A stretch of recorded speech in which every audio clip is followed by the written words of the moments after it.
first ask for any bill introductions. Are there any by the committee or anyone in the audience? If not, then we'll move on.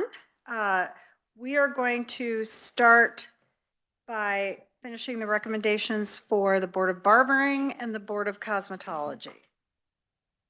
So if you can pull your stuff together, we'll do that, and then we'll move on to administration, ethics, and infotech. So we'll start with the Board of Barbering. Do I have any suggestions on their budget that you would like?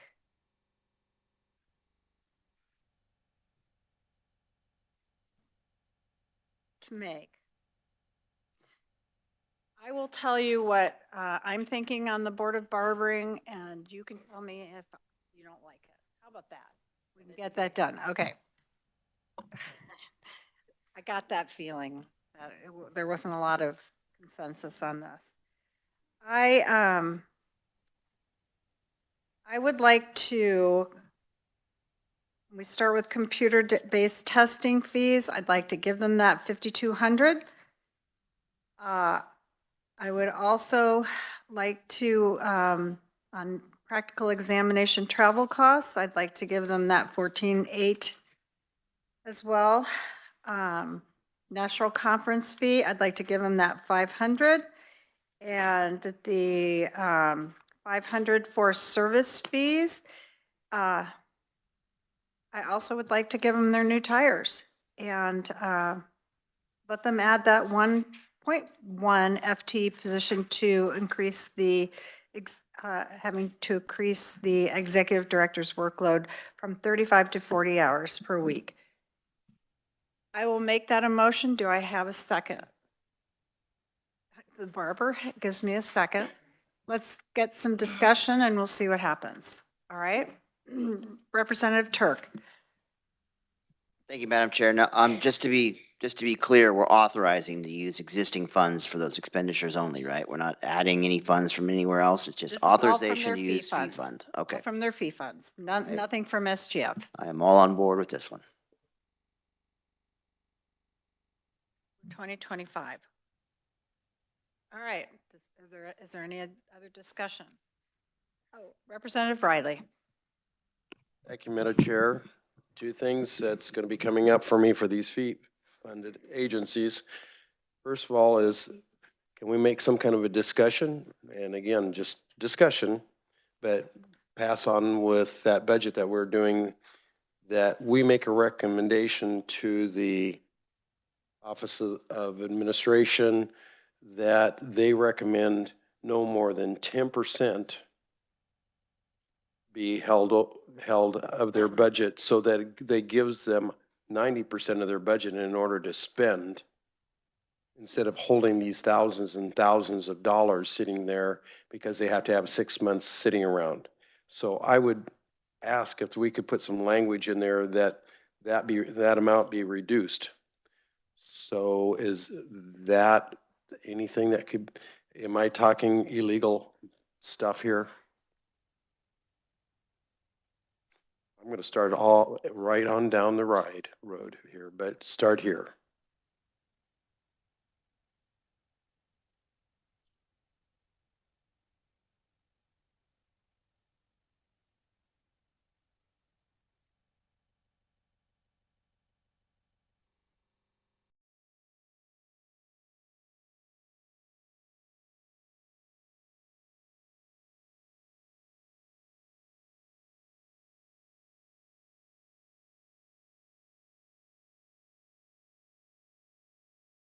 Good afternoon. Good afternoon, Madam Chair, members of the committee. Adam Prophet, currently budget of the director for this conversation. I don't have any numbers in front of me today, but heard some of the conversation, or got a read out of the conversation that happened yesterday. I need a little bit more time to talk to one of my analysts who's out of town right now on the 6 months, but I believe that I don't think all their fees come in on day one of the new fiscal year, so there should be a level of carryover from year to year to ensure that we can make the payments. In years past, we've run into a couple of cash flow problems with this agency and a few others, so it's not just them, whereby, for example, at the end of the year, there was a payroll that was not going to be able to be made, so we needed to float that funding until we got into the next fiscal year. So trying to make sure there's an appropriate level of carryover. just like we do with the state general fund, right? There's a 7.5% requirement for ending balance. And then also, we just need to make sure we're crystal clear when we discuss these. Are we talking budget or are we talking cash?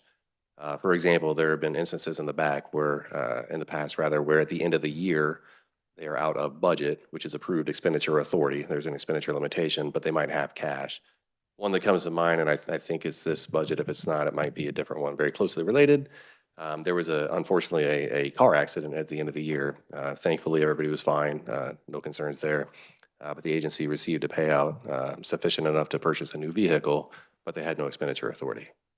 So we had to go to State Finance Council and request expenditure authority to increase that and then pay with cash. So just, it gets a little confusing when you're talking cash versus budget versus, when the funds might come in. But,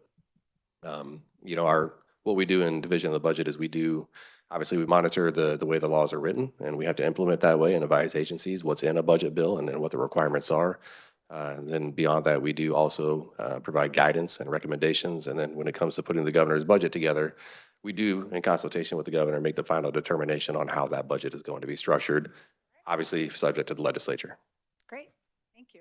Appreciate that. Any, So, Madam Chair, it just seems like, from what I'm hearing, and again, I'm aware of budget shortfalls, but these agencies seem to have a challenge of not being able to spend that money, that flexible money some of these have had $100,000 sitting in there and they have not felt like they could spend that money. And so we need to get to the bottom of that so that the directors feel like, yeah, there is a baseline here. I know I need to make a minimum here for this payroll or whatever that might be, a payroll for a month, whatever that magic number is. But to hold off 6 months of your income so that you can't spend it on anything makes it so inflexible. And we're going to be seeing some of the other challenges about this, but I don't know what that good number is. I'm just coming up with a 10 just as a number to be. So that proviso, I'm not quite sure how the reviser would put that in, but some kind of a recommendation that this department would have the ability to lower their amount of carryover, the amount of their budget amount, so that they can spend up to 90% of their budget. Is that the backwards way of saying that? I'm welcome to listen to the revisers on that. Stephen with Legislative Research would just like to clarify. Well, for starters, would this be for all fee-funded agencies or? We are just talking about the barbers right now, trying to work out some language. This might be very appropriate on down the road, but I want to see if, and again, this is just for this year. When we ever redo a proviso, it's just a 1 year at a time kind of thing. So what's your recommendation? The second thing I'd like to clarify is, so this sounds to me like a recommendation for specifically the division of the budget. Is your preference to include that recommendation with the Board of Barbering or within, we're going to be hearing the Department of Administration's budget later today? No, we're just talking about barbering right now. since the We're just talking, I think, budget department takes 2025. care of and it, yes. But we will 2026. have to have, we can bring it up with the Department of Administration too. So they're the ones that are going to have to implement it, so. And I just would like to have this conversation a little bit right now, because I realize that you're going to have to defend this coming up next week. So I want it to make sense to you, but it just feels like we need to do that. And so I would just like a recommendation to the revisers if we could put together some kind of verbiage to that effect. I think that's fair enough. All right, thank you. All right, so is there any other comment? Representative Turk. Thank you, Madam Chair. And I think something I want to point out to the committee here. In discussions with the Board of Barbering yesterday after committee, they made they reminded me, because they had told us before in this committee, that they haven't had modifications to their budget. They haven't had modifications to their statutes in decades and decades and decades. And what I don't like to see in how we operate here in the State House is that we as legislators, we're guilty of liking standardization. And let's be honest here, not all budgets are the same. The Department of Administration is not the Board of Cosmetology, okay? And it is important that we remember that timely and tactical changes are appropriate over a course of decades.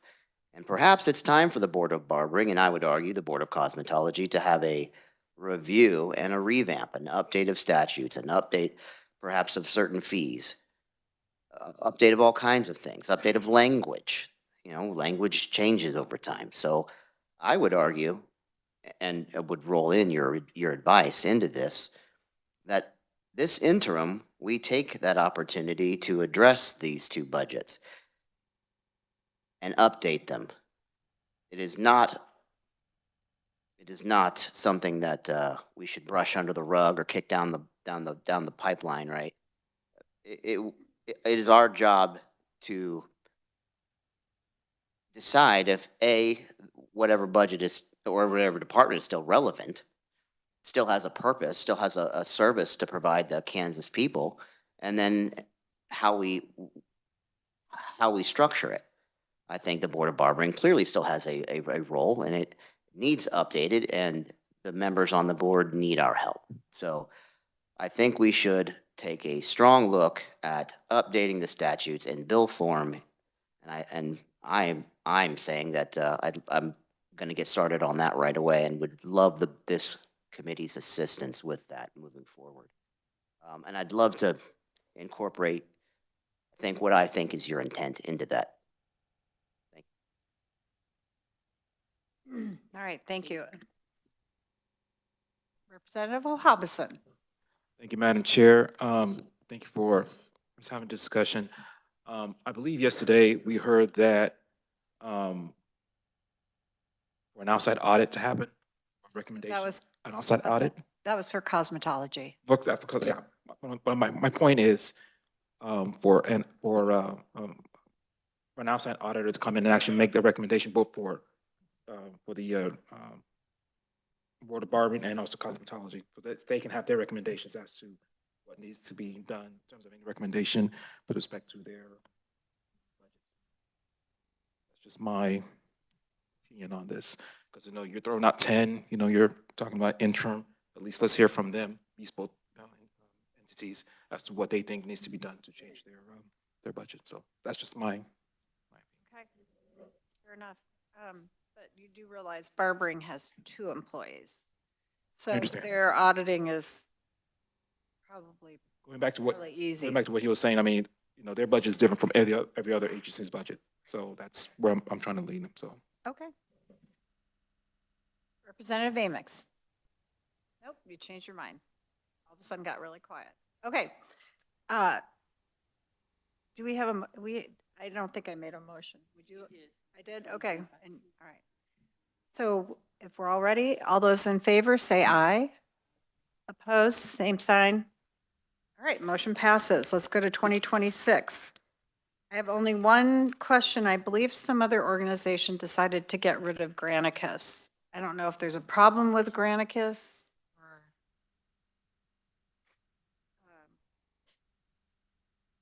But my opinion would be that we would give them that 10,800 for Granicus if it is indeed the right thing, and concur with LBC on the other 2.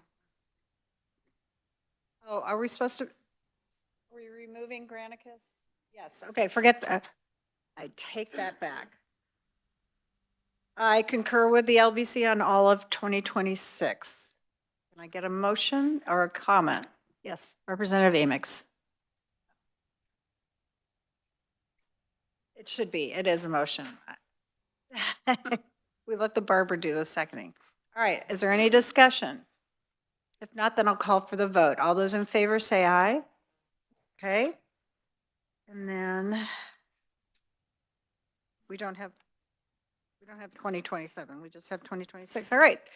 Thank you, then we're done with the, there is? Why am I not seeing it? Especially right here. That's, okay, all right, 2027. We're going to delete Granicus again. We'll concur, yeah, well, that's concurring with the LBC. I'm going to add the $1,000 for their tires. And I also concur with the LBC on item 3, the executive director and contractual services.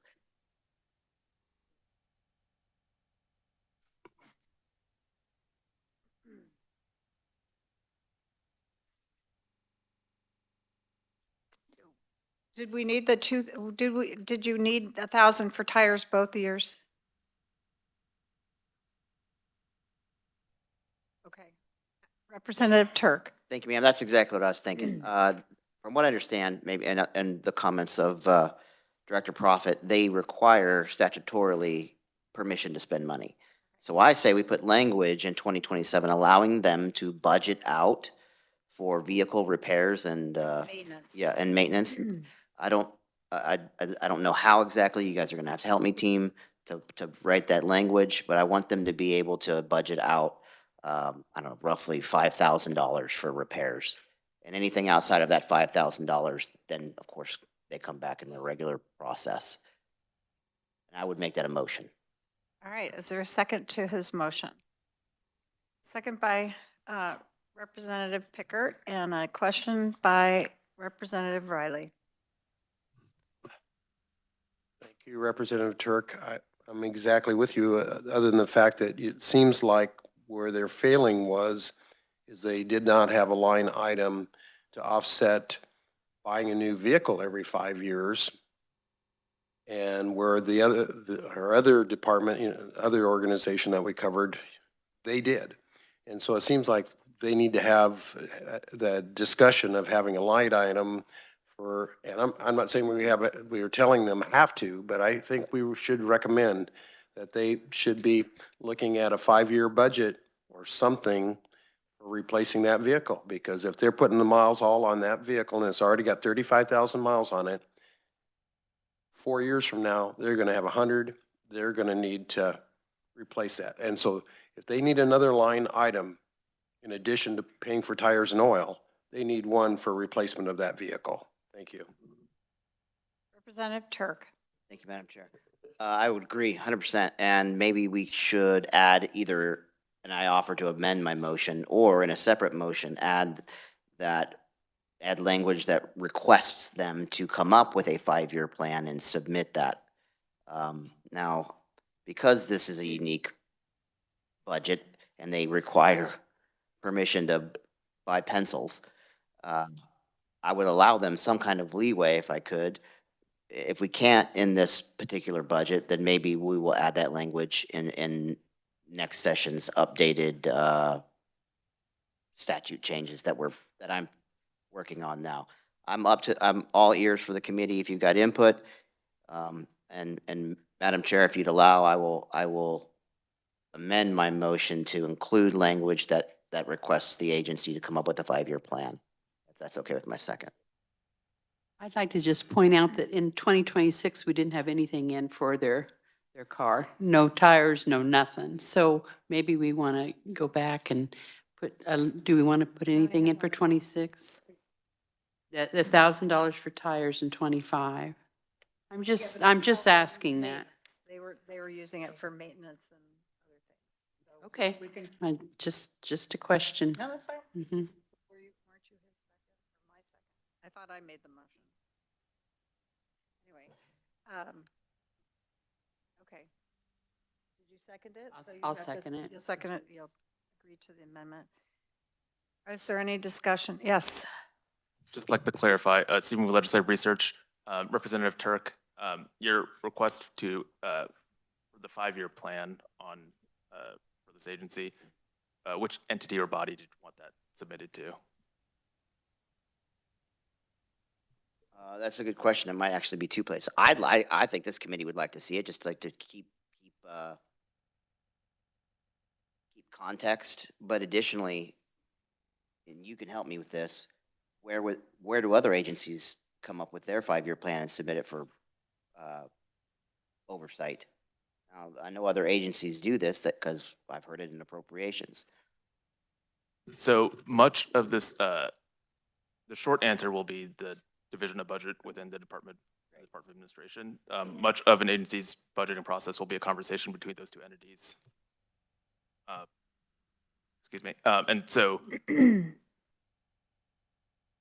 could have it submitted there, but wanted to clarify if you wanted it submitted to any legislative body as well. Well, again, hopefully by next year we have updated statutes for which this is included, but until then, say, I'm no longer here to do this. In the effort that we can keep this conversation moving, I would like it to at least be submitted to the budget and the Department of Administration if that is how it's normally done. Does that make sense? Clear as mud.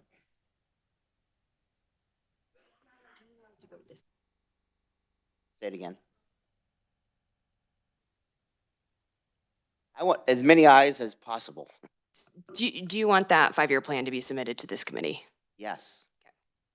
As well as the do you normal want- route. Do you want that also to include appropriations and Ways and Means? No, I don't want the Senate to know. I'm just, Okay. yeah, appropriations is fine. We can keep it in-house. Senate doesn't need to be burdened with any additional language. They have trouble with what they have.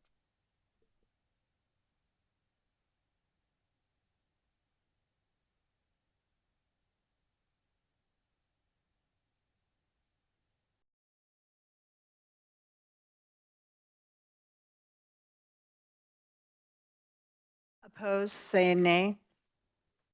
Okay, motion passes. Now we're on the original motion as amended. If there isn't any more discussion, I don't know how we can beat this down anymore, but I'll call for the vote on the original amendment with the original motion with the amendment. All those in favor say aye. Opposed, same sign. All right. We're done with the Board of Barbering. I did not expect that to be quite as long as it was. All right. Now we're on to the Board of Cosmetology. I have a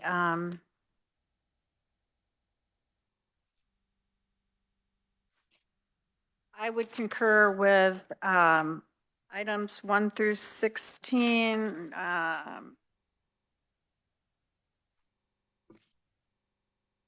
With the LBC.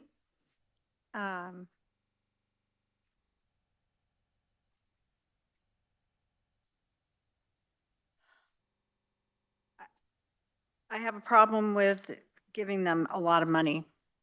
17 through 22. I feel like an audit is overkill. I think they need to get their house in order. I believe that they need to, they do not need to raise fees. They need to trim up their department because by 2027, they'll be in the red.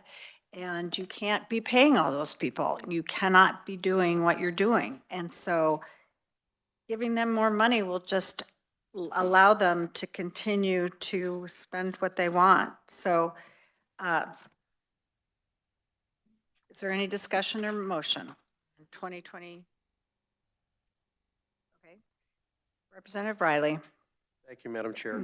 I would just like to say thank you to our legislative research for the document that they gave us that answered our questions about the amount of fees collected. Thank you.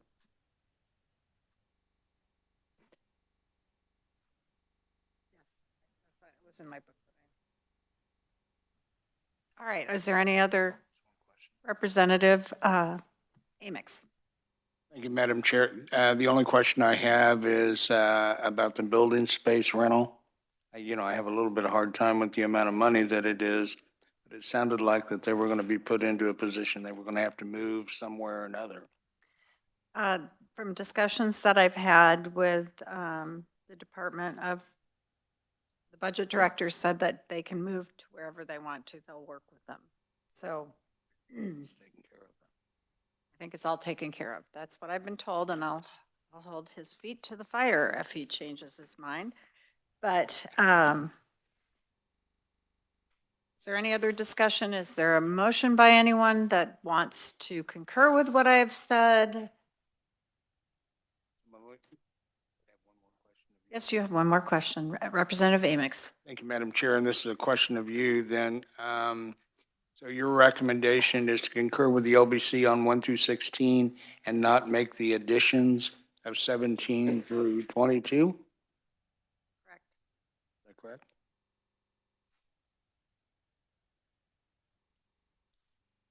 I don't think I think, are you making a motion or are you? I don't feel like I should be making. I was all the just asking a motions, that's all. question.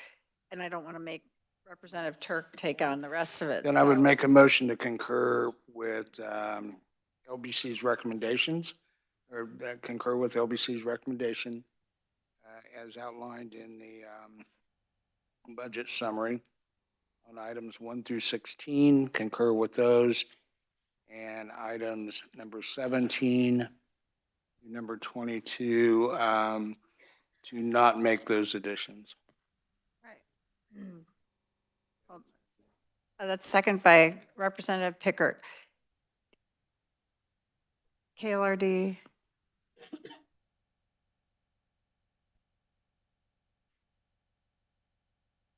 Okay.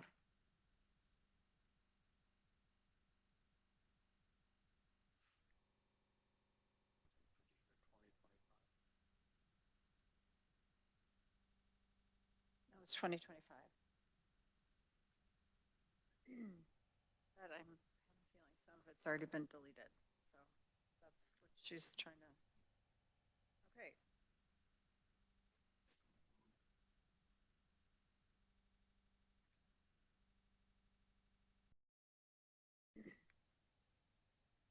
And that's all right.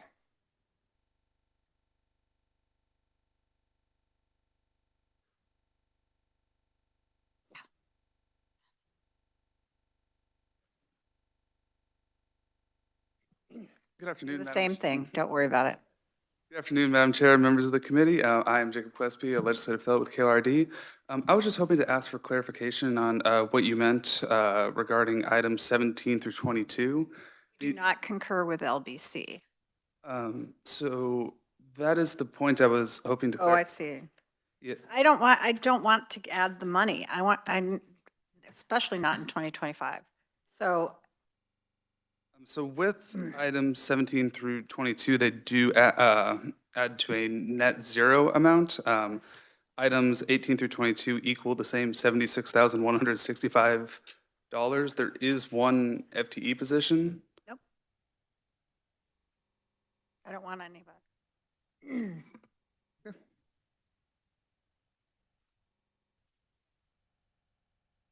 that also includes no additional FTE position, just for my own clarification. Oh, for sure, no additional FTE.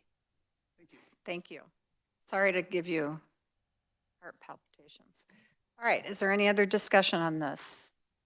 All right, I'll call for the vote for the motion on the 2025 budget of the Board of Cosmetology. All those in favor, say aye. Opposed, same sign. All right, then we'll move to 2026.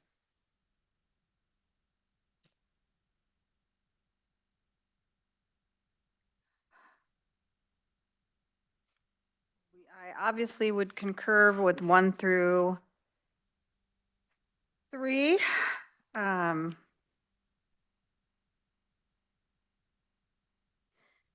not sure if they need an increase in rent if they're finding another place that's cheaper. I'm not quite sure, but I'll open that up to the committee to decide. I'm going to be a broken record.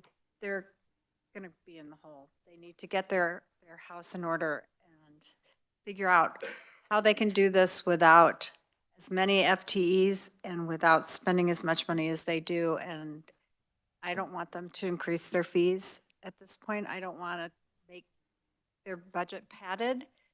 I sound very punitive, but that's how I feel right now.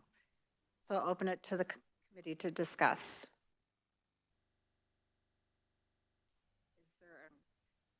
Don't all talk at once because it's going to be really hard to hear you. You can let me, Representative Turk. Thank you, Madam Chair. And listen, I think I'm speaking for everybody. This budget was, versus the last 2 years, is a total disaster. You know, and I'm trying to find the light of it, but it's just a mess. And it's not being presented clearly. We had the director yesterday say he didn't even know the budget was having a meeting today. I mean, I'm seriously concerned with this entire department. They're a vehicle down. Right now, they are, and the request for an audit, that just screams to me that somebody is looking to be told what to do. I mean, we need a real top-down analysis of the whole situation. But calling an outside agency in to do that for us is not appropriate. I, however, would like to audit them from our side. And moving forward, if we have to remind them just exactly what their job is by narrowing their scope, then we do that budgetarily. That's our job. Okay? That's my opinion. So moving forward, I think in 2026, and then when 2027 comes, we do the same thing. They'll be back next year. They have another opportunity to add to their budget. Well, adjust their budget. Adjust their budget, I should say. Yeah. But I think they need to understand that there is a problem. I don't understand why they don't know there's a problem. But running out of money and budgeting well over what you have is shocking to me, because I happen to know that every person in this room has a family budget, a home budget. And you don't just buy all new appliances when you have no money. I don't get it. I don't get it. And they're planning ahead, but they're planning ahead to spend more than what they have, which means that their agency is fat and it needs to be trimmed down. So I have a motion to delete all enhancement requests other than those that are statutorily required, and then to request a department audit from LBC. Legislative post-audit. legislative post-audit. Thank you. PA. All right. Is there a second? Second by Representative Riley. For 2026, we haven't even gotten to 2027 yet. All right. Is there any other discussion? Yes. Stephen with Legislative Research, just wanted to clarify, Representative Turk. My understanding is for 26, there are no enhancements in the budget now. So is your motion to maintain that? Yes. Yes. I'm struggling to keep up with all of the line items here. I'm going through and I'm seeing LBC delete, LBC delete, LBC delete, LBC no change. All right. So it looks like salaries and wages. That's statutorily required, right? Is that what we voted on last year? Correct? Yes. Correct me if I'm wrong. That what we authorized them from last year's across the board pay raises, or is that something different? I said anything that we're required to by our previous law passage from last year. Any other addition to their funding is no.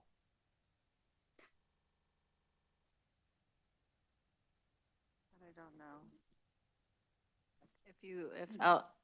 If research could help us with that. I don't believe we raised their salary. They would have raised their own salary. That's We why. don't have the right to do it. Good. Well, then that's why I said anything we aren't statutorily required to do. 'Cause then we've had several budgets in the last several days that have had that in their requests because we authorized them last year, Yes.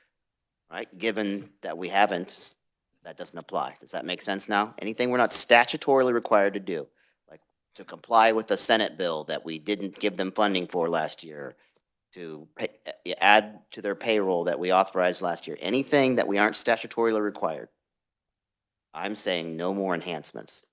None, nothing additional, not authorizing any extra spending. Am I clear now? I think it's clear to me.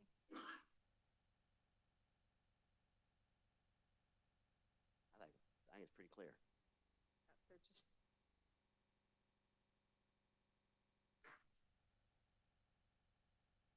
Okay, did we already get a second on that? Did I get a second? Representative Riley? Okay, is there any other discussion? If not, I'll call for the vote. All those in favor, say aye. Aye. Opposed, same sign. Motion passes. 2027.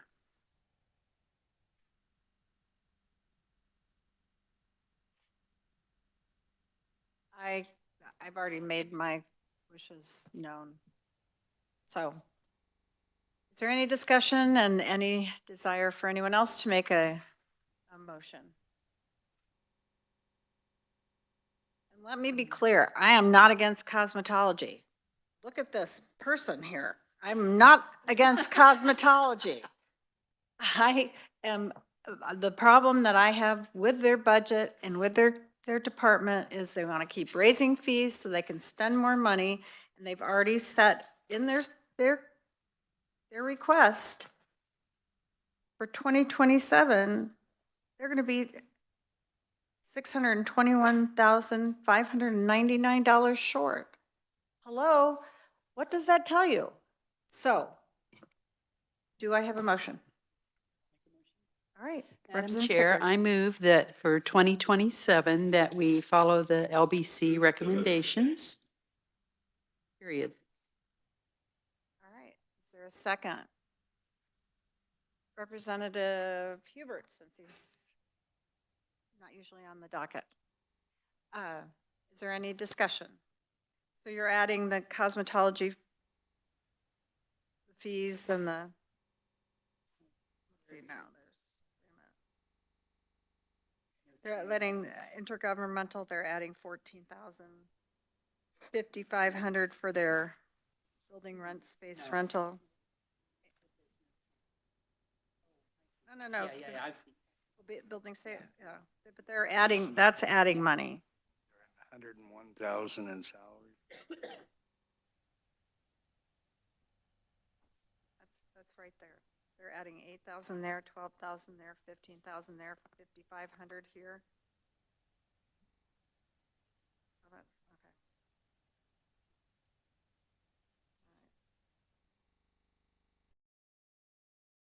All right. Deleted, but they're still doing, they're adding 101,000.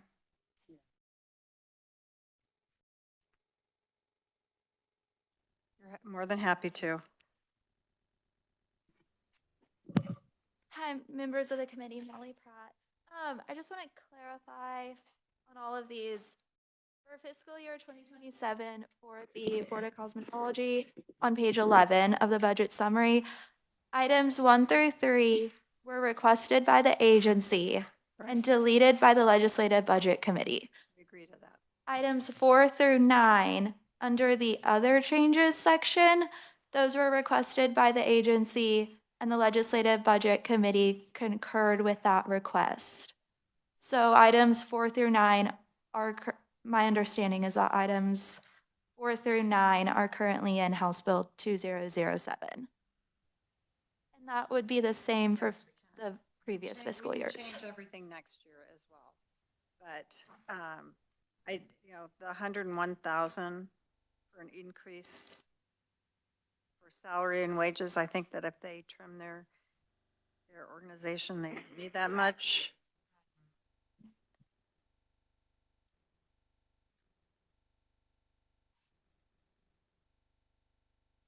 So Representative Turk. Thank you, ma'am. I think in an effort to make this easy, I think I'll make a substitute motion to clear the slate for 2027. Except for number 10 where they're deleting one FTE.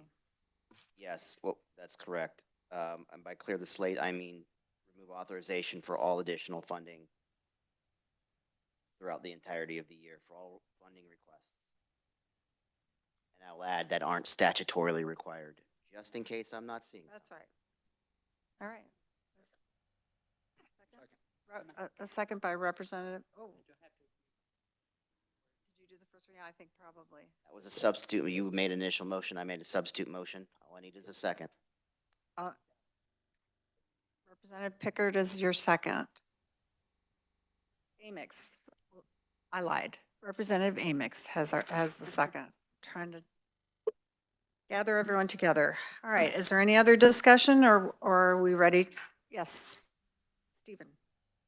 Just to clarify, Representative Turk, are you setting the amount approved for this agency back at Yes. amount approved for fiscal year 25? Yes. Okay. Not authorizing them to spend any additional funds. Okay. The entirety of that year. They will be back. I know they'll be back, but I would like to add as a note that I want to see that they've starting to change how they do things. So if there are no other discussions, I'll call for the vote. All those in favor, say aye. Opposed, same sign. Motion passes. Thank you. We'll move on to the Department of Administration. We need to have Stephen Wu up for that. Thank you, Stephen. Thank you for your wisdom and help. Oh, I'm just a guy. Yes, go ahead, please. Good afternoon, committee. Stephen Wu, Legislative Research. I'm going to be reviewing the budget request for the Department of Administration. Before I start, would like to acknowledge the Director of the Budget as well as Secretary of Administration Adam Profit is with us in the audience, as well as Leighton Gunn, the DOB analyst for the Department of Administration. Just so for some quick background, the department's primary role is to provide central services for state agencies. This includes a wide variety of things from facilities maintenance to personnel services and so on.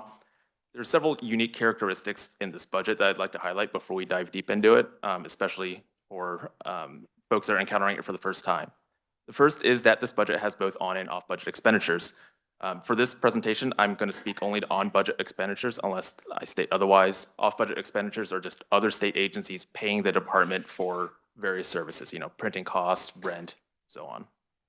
Number two is that in addition to the offices included within this department, the Office of the Secretary of Administration, Facilities and Property Management, and so on, there are two entities that operate independently within this department. That is the Division of the Budget, as well as the Office of Public Advocates. For budgetary purposes, we include those within this department's budget for budgetary purposes. The third item is that, as you'll see on the first page, the department also pays the debt on many statewide obligations. These debt payments account for the majority of their budget year to year. So if you look at this debt service line in this middle of this table, you'll see that it encompasses the majority of this agency's budget, about 85% of its on-budget expenditures in 24, just as an example. Just going to dive deep into it. We'll start with fiscal year 25. This begins on page 3. For fiscal year 25, the legislature approved $216 million in expenditures for this agency. About $168 million of this comes from the state general fund. This includes about $38 million in SGF expenditures that carried over from fiscal year 24 into 25. For this fiscal year, the agency requests $239 million, including about $168 million SGF. This is a bit more than the amount approved by the 24 legislature, about $22 million more, and it's a bit more SGF than the approved amount, about $466,000, a little bit less than 1%. Just going straight down the items on this table, number one are SGF reappropriations. At the end of fiscal year 24, about $38 million SGF carried over into fiscal year 25. The majority of these are due to timing issues related to money getting out the door. So you'll see these detailed at the bottom of page 3 into the beginning of page 4. I'm just going to go through these items one by one. The first is $25 million to retire 2 bonds. These dollars have already gone out the door, and those debt are now off the state's books. Item number 2 is $7 million to create a licensure verification system. This is pursuant to Senate Bill 66, which is the Interstate Teacher Compact, which requires the Secretary of Administration to establish such a portal. Item number 3 is related to the docking renovation. These are just remaining SGF funds in the allocated for the project that carried over into 25. They'll be spent in that fiscal year. Item number 4 is $500,000 for security grants for Jewish Centers of Faith. And the remaining items are due to a variety of things. There's about $321,000 for reappropriated for the division of the budget. This will be used for staffing, office relocations, and so on. There's an additional $200,000 that the agency budgeted for reappropriations in the previous fiscal year. There's about $400,000 that reappropriated for the Office of Public Advocates, $12,000 for maintenance in Cedar Crest that was left over from an appropriation in the 2023 session. And there's about $2,000 for miscellaneous operating expenditures throughout the agency. Now, getting into the Legislative Budget Committee's recommendation, the Legislative Budget Committee lapsed a good number of these reappropriations, excuse me. Just going down the list at the bottom of page 4, the $7 million for the centralized verification system, the $520,000 for the DOB operations, the $500,000 for security grants for the Jewish Centers of Faith, the little under $400,000 for public advocates, about $12,000 for maintenance and upkeep at Cedar Crest, and about $2,000 for operating expenditures. All of those items have been lapsed. The LBC lapsed those items from the budget, so they are not currently reflected in the bill that is before the body now. Moving on to item number 2, this relates to mail scanning equipment. This is $400,000 request from the State General Fund. This is an enhancement request. For folks that have been that were around last session, you may remember this. The department, in response to a white powder event in, I think it's been 2 years now, in the summer of 2023, the department submitted a request to create a separate mail scanning facility within the Capitol complex. This facility would scan incoming mail as to scan for potential threats in mail. This is the exact same request that they requested last year. The reason you're hearing it again now is that those dollars were not able to go out the door at the end of fiscal year 24, so and they did not have reappropriations language. So instead, the department is asking for the same item again. The details for this exactly the same. Item number 3 relates to the Docking State Office building. Relative to what the legislature approved last year, there's an additional $19 million from the ARPA State Relief Fund for expenditures. For the docking building, there is a table on the bottom of page 5 that shows the overall schedule for it. Total project costs for the docking project now total about $139 million. As I understand it, and would defer to the agency for specific details, construction is still on schedule. You can see it across the street now. The building's nearly done. My understanding is that it'll be completed sometime around April and it'll be open sometime around May of this year. Item number 4 relates to some Spark improvements projects. These are projects that were approved by the Spark Executive Committee and are in the last year of the project. So there are 3 projects here. You'll see these detailed on page 4. There's $4.5 million across multiple years to replace some outdated air handling equipment, $6 million across multiple years related to physical security at the Capitol complex. This is to increase physical security within the Capitol complex, everything from card readers to surveillance. There's $6.5 million for deferred maintenance for the state printing plant, spread across a number of years. The table in the middle has specific details on how that is spread out. Item number 5 relates to the Office of Procurement and Contracts. This is the office within the Department of Administration that is primarily responsible for the procurement of goods and services. As we understand it, the office has struggled with maintaining a full staffing, excuse me. They indicate that there has been a lot of staff turnover in recent years, and as a result, there have been long wait times for agencies looking to engage in this office's services. As a result, the agency is asking for about $1.3 million and 9 additional FTE positions to not only expand the office, but also to reconfigure some of its offices to account for these additional personnel. Item number 6 is that miscellaneous all other adjustments category. There are a lot of miscellaneous items detailed here. Would be happy to go into detail on any of them, but would just like to note that when you add it all together, it results in about a deletion of about $170,000 from what was approved. So overall, the net change is rather small. There's a lot of small shifts in between them. Would be happy to go into any detail on any of them, but in general, the overall impact of these is small. Finally, there's about 98 million in off-budget expenditures for 25. Madam Chair, at this point, would be happy to go on into 26 or answer any questions you have on 25. Thank you, ma'am. Representative Turk.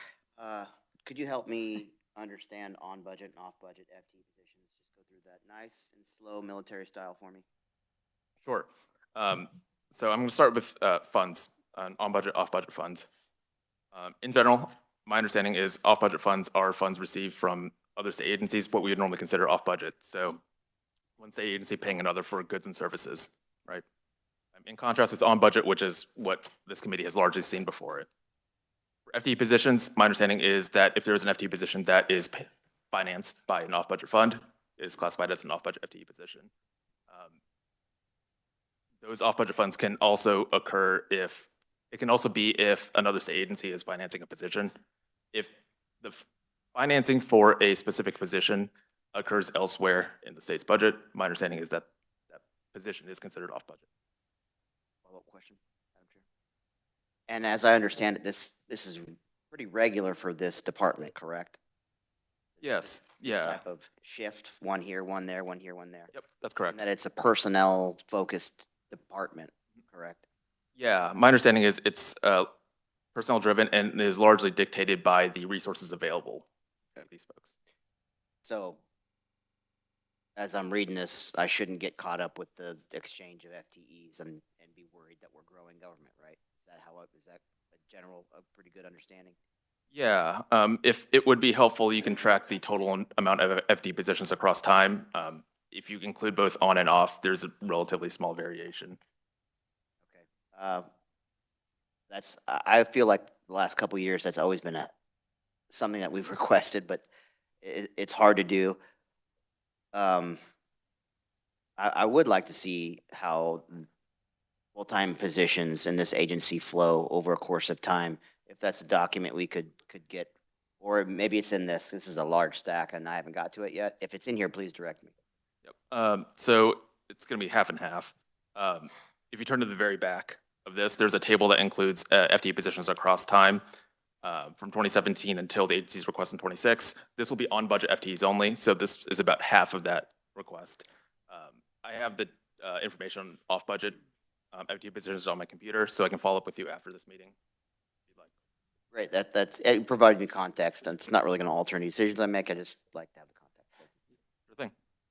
All right, are we ready to go to 2026? So you have a question. Representative Riley. Not a question, Madam Chair, just a comment. I know we're going through the administrative agency really quick to hit all of this stuff, but I want to bring out on the performance-based budget on page 297, the Office of Facilities and Property Management. We see these people at 5 o'clock in the morning. These people are magic people. They are taking care of us every day, and if that department doesn't work, we don't work. It is the greatest bunch of people that I have ever seen. That they're here every day, they are working every day and making our lives very happy. So I just want to throw kudos out for that department. They are always out there. Thank you. All right. Any other questions? We'll move on to 2026. All right, moving on to 26, you'll see this on page 9. So for fiscal year 26, the agency requests about $191 million. About $147 million of this comes from the state general fund. This is slightly higher than the amount that was approved for fiscal year 25, about $14 million more, about 8%, and about $17 million more dollars in SGF, about 14% of an increase. There are 2 enhancement requests included here, which I've detailed in numbers 1 and 2. Going through, number 1 relates to an ERP modernization project. ERP refers to Enterprise Resource Management. This is software that handles business operations. For the purposes of the state, this means largely means its accounting system, its personnel system. Both are, let me see, from Both are showing their age at this point. The Sharp personnel system was implemented in 1995. The Smart accounting system was implemented in 2010. What the agency is looking to do now is engage with a vendor to go into migrate to a cloud-based system and modernize it overall. I'm going to defer a lot of these specifics on what is included within their project request to the secretary. But what I can say for this is that the department has budgeted, if approved, the department has budgeted roughly 100 million for this project. 26 million of this would be included in this fiscal year, with 38 million in 27 and 36 million in, in 28. Item number 2 is an enhancement for personnel for the Docking State Office Building. This is an unusual enhancement request in that it is an off-budget request. That is why you see zeros in that table there. The request overall is for about $51,000 in one FTE position. This would be for an initial employee at the Docking State Office Building that would handle key card access, basically. Because it is financed by administrative fees to state agencies, we won't see it on the books because it's reflected in fees incurred by other entities throughout the state. Moving through the remainder of the list, item number 3 relates to those facilities upgrades. That $6.4 million in ARPA. These expenditures, you'll see a decrease here because these expenditures conclude in the prior fiscal year, so you'll see a decrease here in 26. Item number 4 relates to debt service payments. There's roughly $7 million less that the agency is anticipating spending for debt service in this fiscal year relative to what was approved in fiscal year 25. Item number 5 relates to that Office of Procurements and Contracts. So for fiscal year 26, the agency is requesting about $891,000 and 9 FTE positions for that same purpose, to expand the Office of Procurement and Contracts. And what's different in this fiscal year is that there aren't any dollars associated with reconfiguring offices. At this point, would like to apologize. Forgot to mention that both in 25 and 26, the Legislative Budget Committee deleted the items related to the Office of Procurement and Contracts. So those dollars are not included within the bill that is currently before the House. Lastly, item number 6 is that all other adjustments line. These are small adjustments here and there. We'd be happy to go into detail, but if you add those all up, it adds to about $79,000 of a change. About let me see, about 0.2 FTE positions. That is all I have for 26. There's a bunch of detail left in the remainder of the document, largely on capital budget as well as the state's debt service obligations. Can go into detail on those, but a lot of it is repetitive and a lot of it is quite in depth. So I can happy to follow up with anyone on this committee, both now or after. Better on offline, but do you have a question? Representative Hubert? Okay. Okay. Thank you, Stephen. I don't see any other questions right now. You do. You have one. All right. Representative Hubert.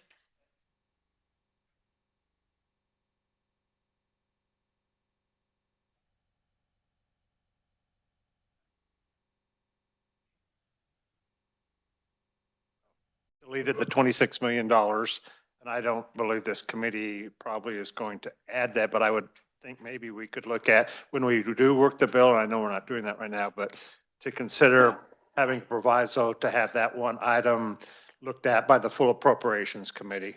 Well, if this committee decides to put it in full appropriations, we'll hear it. Yeah, I know, but if we So, don't, that might be an option still to get it Okay. elevated up. Okay. So that was just something I thought I. Representative Riley? No, you didn't? Okay. Thank you, Stephen. Oh, yes. Unless, keep my remarks short, you'll see a yellow page before you. This is just a list of items of difference between what is in the governor's recommendation compared to the bill that's before this committee. So the difference between the Legislative Budget Committee's recommendation. Great. Thank you. All right, thank you. And now we have Director Profit. Thanks for being here. Welcome to committee. Very good. Thank you, Madam Chair. Appreciate you providing the opportunity for me to be up here. This time, I actually stand before you as the Secretary of Administration, not the Budget Director, Oh, sorry. but that's quite all right. Either time, my name is Adam, so Raise your hat. it's quite all right. Okay. Before I get started, Representative Riley, thank you very much for your kind comments. Greatly appreciate that. That is a team. I view it as a couple of teams. There's the housekeeping team, and then also the grounds crew that doesn't get much notice either. When we got the 16 inches of snow and about a quarter inch of ice, the state was shut down for a couple of days, but that didn't include them. They were out here and they were in the elements and clearing everything. So they do a lot of work. And Frank Burnham, who's my Deputy Secretary of Operations, but also the Director of Facilities and Property Management, that's a tone from the top issue. Does a great job, and they're a wonderful team. So thank you for that. I agree. Moving in, okay, looks like I have my slide deck on the screen here. So Stephen, as always, does a nice job about kind of explaining who Department of Administration is and how we're a little bit unique. The long and the short is Department of Administration is the central service organization for the state of Kansas. Some people refer to us as state government for state government agencies, so to speak. Our customers are the Kansas taxpayers, fellow employees, and state agencies.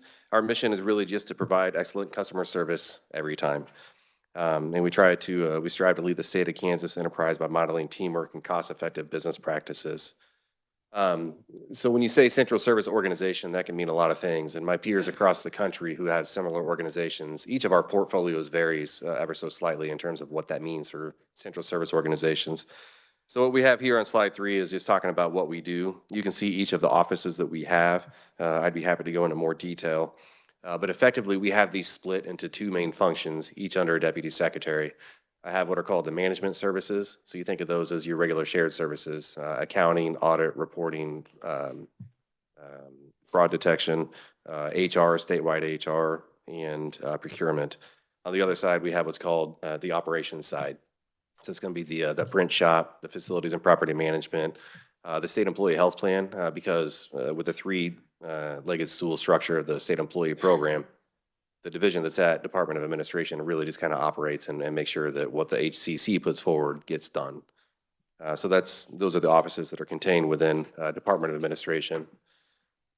And really, each of our divisions, they're in Department of Administration for a very good reason. And most of that is because we interlock and interact within the department. We're working across departments. Slide 4 here is just an illustration of how one agency might touch, one division might touch another division, and how we all have to work together. And we access a lot of the same information. So it's helpful to have us all under the same umbrella and the same secretary. What you don't see on here is how we interact with other state agencies. For example, the housekeeping crew, they go around to every single one of the offices in the state-owned buildings, and they perform the housekeeping services. My Office of Financial Management, they provide accounting services for some of the smaller non-cabinet agencies across the state that lack that capacity. So we physically process their payments and their purchase orders. My HR team has an MOA with about 18 other state agencies to provide HR services for some of them. So we truly are servicing all state agencies across the state of Kansas. In terms of the budget and how it's utilized, again, Stephen touched on this, so I won't spend a lot of time here, but the lion's share of our SGF budget is geared towards debt service in the state of Kansas. So we are the administrative face for all SGF appropriated debt for the state of Kansas. So it doesn't really matter for what purpose the debt is issued, for what project. For example, there are 3 debts out there that the proceeds were deposited into Capers. Department of Administration manages those debts, makes the debt service payments, and we actually get on the phone. We're in the process of issuing bonds right now for 3 different agencies, and I'll touch on that in a bit, but we are the face of that when we work with the ratings agencies and the purchasers. We serve the state's main point of contact with our federal partners. So the state, you might not know, only has one FEIN number, Federal Employee ID number. That all rolls through Department of Administration, and we're the contact with the IRS. All the W-2s across the state that are being posted and or mailed right now, to include the Regents universities, those roll through Department of Administration. So again, just kind of demonstrating the broad reach that we have. So moving to what you're really interested in. This is the 2026 investments request. As I hear, that's a popular phrase to use in here. So Stephen talked about those a little bit earlier. And the main one is not a new investment request. It's a repeat, and full transparency, and I need to own this. This was approved last year at $400,000 in fiscal -- to build the new annex and mail scanning facility. That facility is up and running and operating. I failed to include reappropriation language. That is on me as a budget director, so that funding lapsed at the end of the fiscal year, and I apologize for that. So we did spend the money. It is doing what it's supposed to do. I'm just asking to have the money put back into the budget so we can backfill that expenditure. Funding for debt service. So I talked about us being the central repository and interface for all SGF appropriated debt. During last legislative session, there were 3 projects that were approved by the legislature to issue bonds across 3 different agencies. 2 of those projects received an SGF appropriation in the agency budget. 1 did not. So what we are recommending and what the governor is recommending is lapse the appropriation for debt service out of those agencies and put them into Department of Administration so we can be the ones who issue the bonds and to make the debt service payments going forward. The proceeds of the bonds will still go to each of the 3 projects at the agencies that receive the approval. It's just that administratively, this keeps in line with the philosophy that the Department of Administration is the central debt service organization. Yes, ma'am. I have one question. With all of these monies, like the ARPA money and the rest and things that you're using to pay off things, what's going on? Where is the interest going? Into paying off more debt, or is it being reappropriated? For clarification, when you say the interest. The ARPA, Yeah, so the ARPA account where the prime award went, it actually is retaining its own interest and it continues to accrue. Just earlier today, I got a report on what that balance is and how that relates to the total remaining balance after all the awards that have gone out. So I'm happy to share that at the appropriate time. all right, sorry. So I guess kind of circling back on the second big bullet, the debt service. So it's $10.3 million that would be added to the Department of Administration's budget.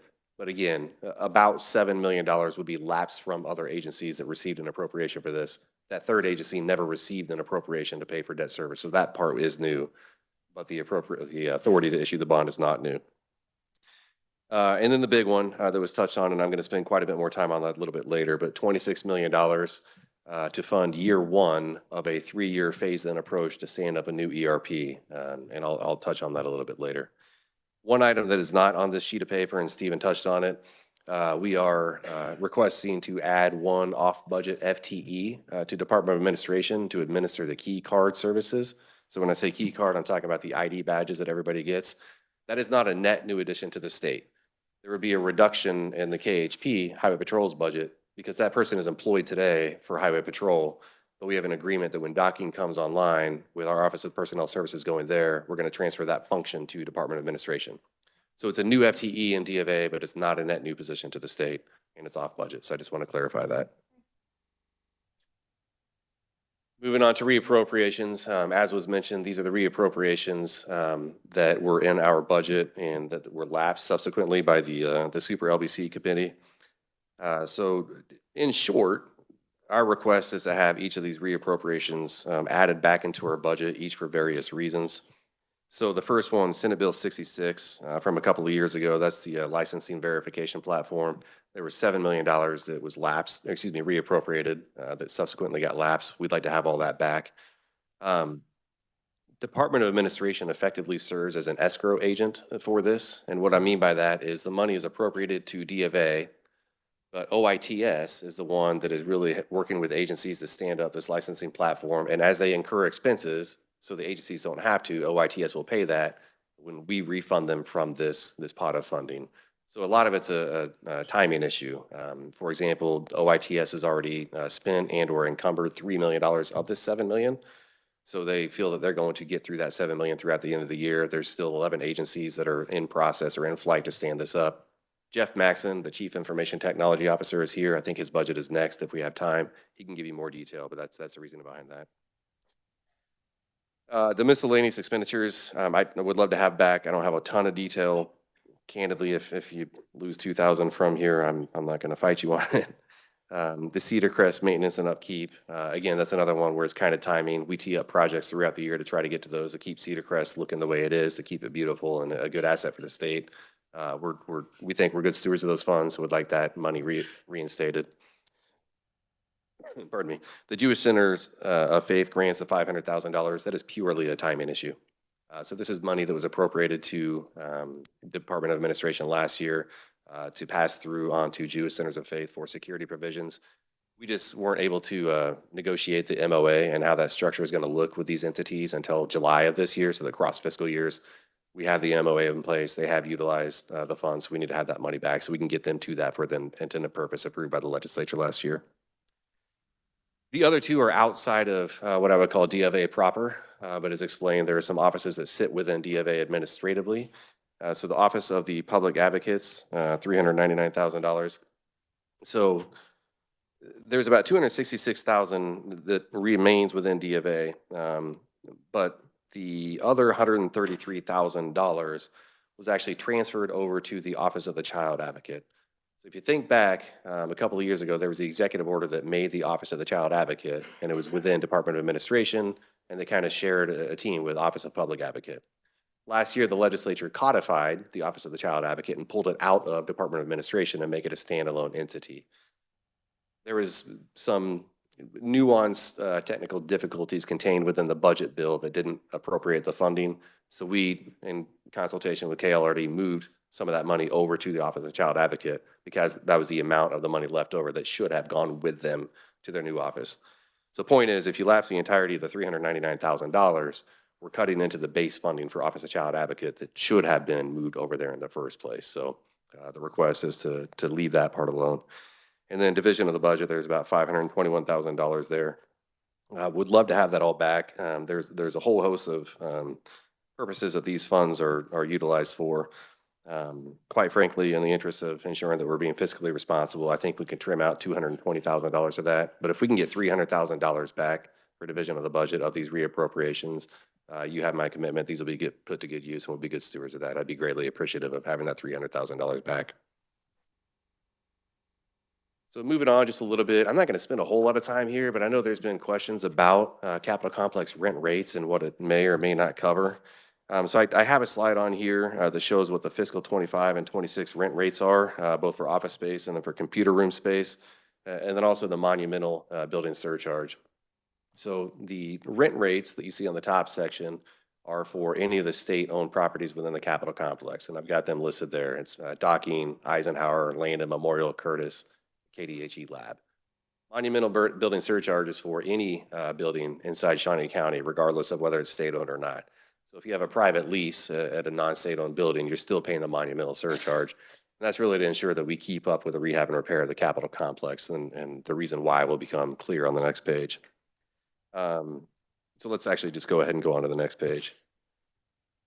What we're showing here is all the state-owned property within the Capitol Complex. What we're demonstrating is a couple of things. One, the number or the total square footage that we maintain as Department of Administration, and also the number of acres that we cover and make sure that the landscaping is great, and also the number of parking stalls. But more importantly for me is if you look at the first column there, you can see that's the total square footage in the building. So if we use, let's use the State House as an example. That's kind of on the extreme end. So the State House is about 459,000 square feet that my team maintains on a daily basis. And that includes not just the housekeeping, but also, making sure the systems are up to spec, making sure all the fire suppression is up to code, paying for those codes. If something breaks, we fix it, things of that nature. You'll see in the next column, the leasable office. So that's how much rent we're getting at those rent rates that I discussed. We don't collect rent for the State House. So for the occupants of the State House, we don't assess a rent. So we're not receiving revenues to pay for the expenditures that we have. Some other offices you can see on there, there's a disconnect between the leasable space versus the office space. The point behind all this is we roll up the totality of our state-owned buildings and what it takes to operate, maintain, and keep them in good shape, and then we spread that cost across every state-owned building. That's how we develop our rent rate. Some of our rents also go to pay salaries. So the groups that we talked about, the housekeeping staff, architecture and engineering, the grounds crew, that's all paid out of rent. So the point here is there was a lot of office space, there was a lot of grounds to cover, there were a lot of parking lots, and not all of it's revenue generating. So we have to spread that cost everywhere. All right, so let's talk about the big one, ERP. So ERP, and for me, this isn't hugely important, but it stands for Enterprise Resource Planning. The way I think about that is it's kind of the central nervous system of all things administrative for the state of Kansas. This is a solution, it's an enterprise solution. And what I mean by that is it is owned by and operated by and maintained by Department of Administration, but quite literally every single state agency pings into this.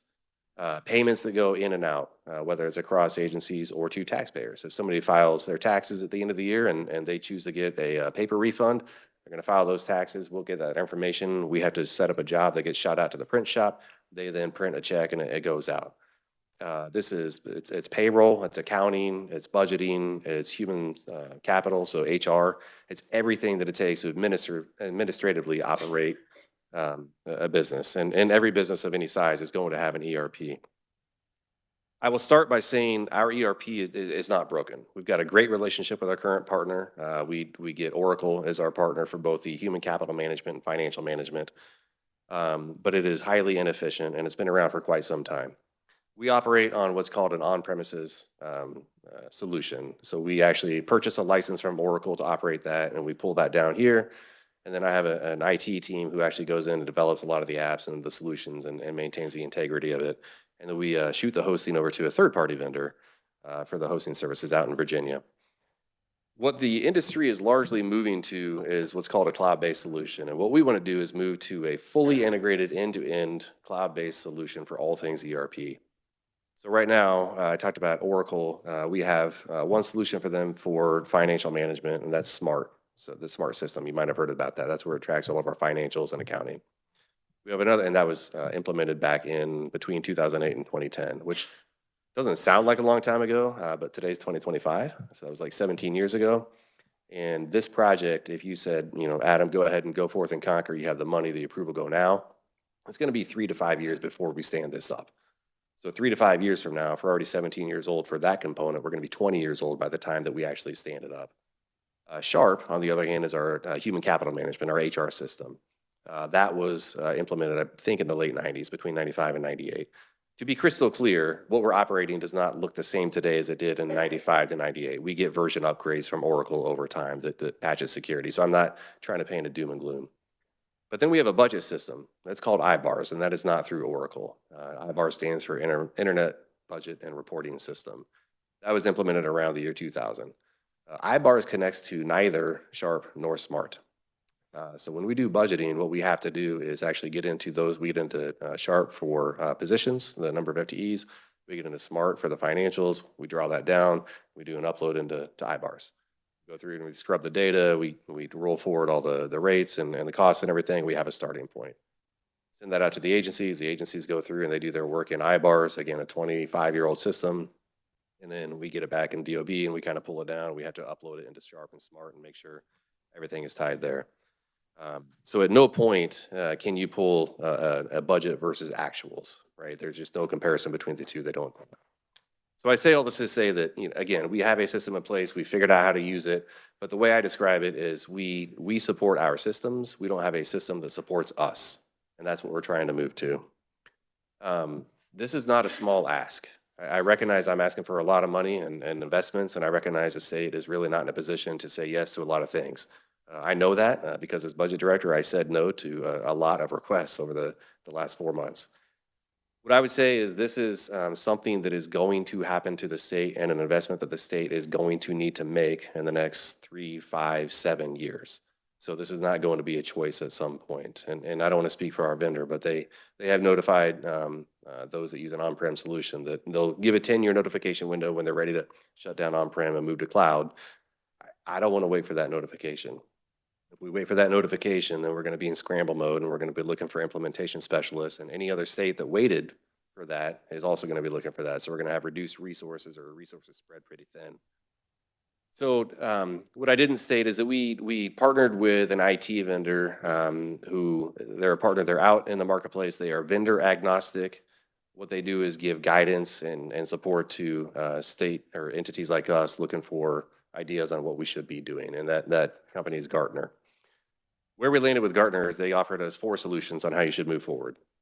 One is kind of maintain status quo with what you have and just kind of purchase different modules, so to speak, under your current system and add on to it. One was keep what you have, but get multiple endpoint solutions to put onto it. So for example, the budget system, if that's so old, let's go out on RFP, get a new budget system that can bolt onto the system and have two-way connectivity. Again, for that, you're still on an on-prem solution that at some point is going to go away. Then there was 2 cloud-based solutions. One was do best in breed in a cloud-based solution where you have the best case scenario for a financial vendor and then the best case for human capital. Could be 2 different vendors. They said, really, where you're going to get the most bang for your buck for what you're wanting and introduce the most efficiencies for the state writ large is having one fully integrated end-to-end solution. I tend to agree with them. They didn't come to this decision lightly. We pulled together a work group and worked with them over the course of 3 to 6 months. We pulled together staff from various agencies. We used cabinet agencies, non-cabinet agencies. We pulled in director level, manager level, analyst level, support level. We had folks from procurement, from accounting, from HR, from recruiting, from finance to make sure that we had a good cross-section and 360 view of what we were after. So they also showed us this, and this is really what other states have done. I'm actually going to move to the next one. So this page is showing the number of states that are either in process of upgrading their ERP or have already upgraded their ERP. And I'm on slide 19. I'm so sorry. So the slide on the left is for states that are upgrading or modernizing their financial systems. You can see about half the states have taken no activity. That would be Kansas. We've done nothing. About 40% of the states are in progress or have something in flight to modernize their system from a finance perspective. And then another 12% have modernized in the past 5 years. On the right-hand side, same pie chart, but it's just for the human capital management or HR and payroll. That's important to me for a couple of reasons. When I talk about huge, massive, monumental systems upgrades and modernizations, in my estimation and talking with Jeff Maxon, our Chief Information Technology Officer, and Josh White, my CIO, I don't want to be the first state or first wave of states to do that. What happens when you do that is it's new technology, it's new process, and you're bound for failure. And we've seen that. Make no mistake, there have been states that went after this and they failed. They spent a lot of money and then they had to stop and walk it back and issue something new. I don't want to say their names out loud, but I've spoken with some of these states and they invested tens of millions and then had to restart. The benefit for us is I can talk to them and say, what'd you do wrong? What are you going to do right? How are you going to fix that? And now we have lessons learned. I also don't want to be on the very back end of the last wave of states, because if I'm waiting to be one of the last 15 states and the vendor is shutting down current production environments, again, you're rushing and you might not get the team that you wanted to select to get in there. So I think being right in the middle of the curve is about where we should be as a state. This is very technical and it's very busy. Basically, it's just kind of a roadmap and a timeline for how long it would take. Again, this is going to be a 3 to 5 year process. I fully recognize that I serve at the pleasure of the governor, and my governor is gone in a couple of years, and likely that means this guy is gone in a couple of years. My point is, I'm not going to see this project through to completion, but if we can get this started now, this can get the next administration and the next generation of Kansans and all the citizens that use this and all the employees that use this in a really, really good spot so that we can keep things going moving forward, and they don't have to deal with the windfall of problems that might come down the road. So it's going to be a very, very, very long time to get there. The earlier we can start, I think the better off we're going to be. So moving on to slide 23. This is the range of estimates that we think the cost would be to stand up this modernization, and it's not small. So again, between 90 and $100 million. On the low end of the estimate, they're showing maybe 70, 71 million. We've seen states come in at that number, usually smaller states with a less complex system. We've seen states come in on or above the high end, but those are much larger states, usually with a more complex request. But that's to stand it up, right? And that's all in. That's IV&V, the independent verification and validation. That's an implementation specialist. That's getting the software. That is standing the project up and ready to go. In terms of ongoing costs, we think we're going to be, I think I'm out of order here. I think we're going to be between the $6 and $9 million range would be the range of costs. Today, between all the systems that we operate and all the security and ancillary vendors that we have, we're in the neighborhood of $5 million. So it's relatively similar to what we have today in terms of cost. It's just a much more modern system. We think one that's going to build a host of efficiencies into the process. I would also mention that while this is a D of A project that would touch every agency, we recognize that we need OITS support and sign off. And I don't want to speak for Jeff Maxon, but we've been hand in hand here. I think he would agree that this is among the higher need solutions that we have in the state in terms of our modernization efforts to move the state forward. So again, committee, I recognize this is a very large ask. We're making a big investment. I believe in my heart of hearts for the long term, for the next generation of employees and for all Kansans that get a benefit from the service, this is the right thing to do, or I would not be in front of you. With that, Madam Chair, I'd be happy to answer any questions. Representative Pickert. I have a question about this ERP. Would it be beneficial for the next administration that comes in, since you're not going to be around likely, to see it through? Would it be better for them to take care of that? You know? Yeah, Madam Chair, if I may. It's a great question. Short answer, I think, honestly, no. I think that the best thing we can do is to get it up and running, to get all the kind of administrative and tough things out of the way and get it into a good spot where they're kind of landing the ship. And to be clear, again, it's an assumption that I wouldn't be the one here, but the team, on the ground who's actually doing the real work should be here, and they should be the experts in getting things going. Also, I fear that, again, the longer we wait, I don't anticipate the cost for these things going down. So I'd hate to wait around to get their thoughts and have more costs, and then what if we can't afford it?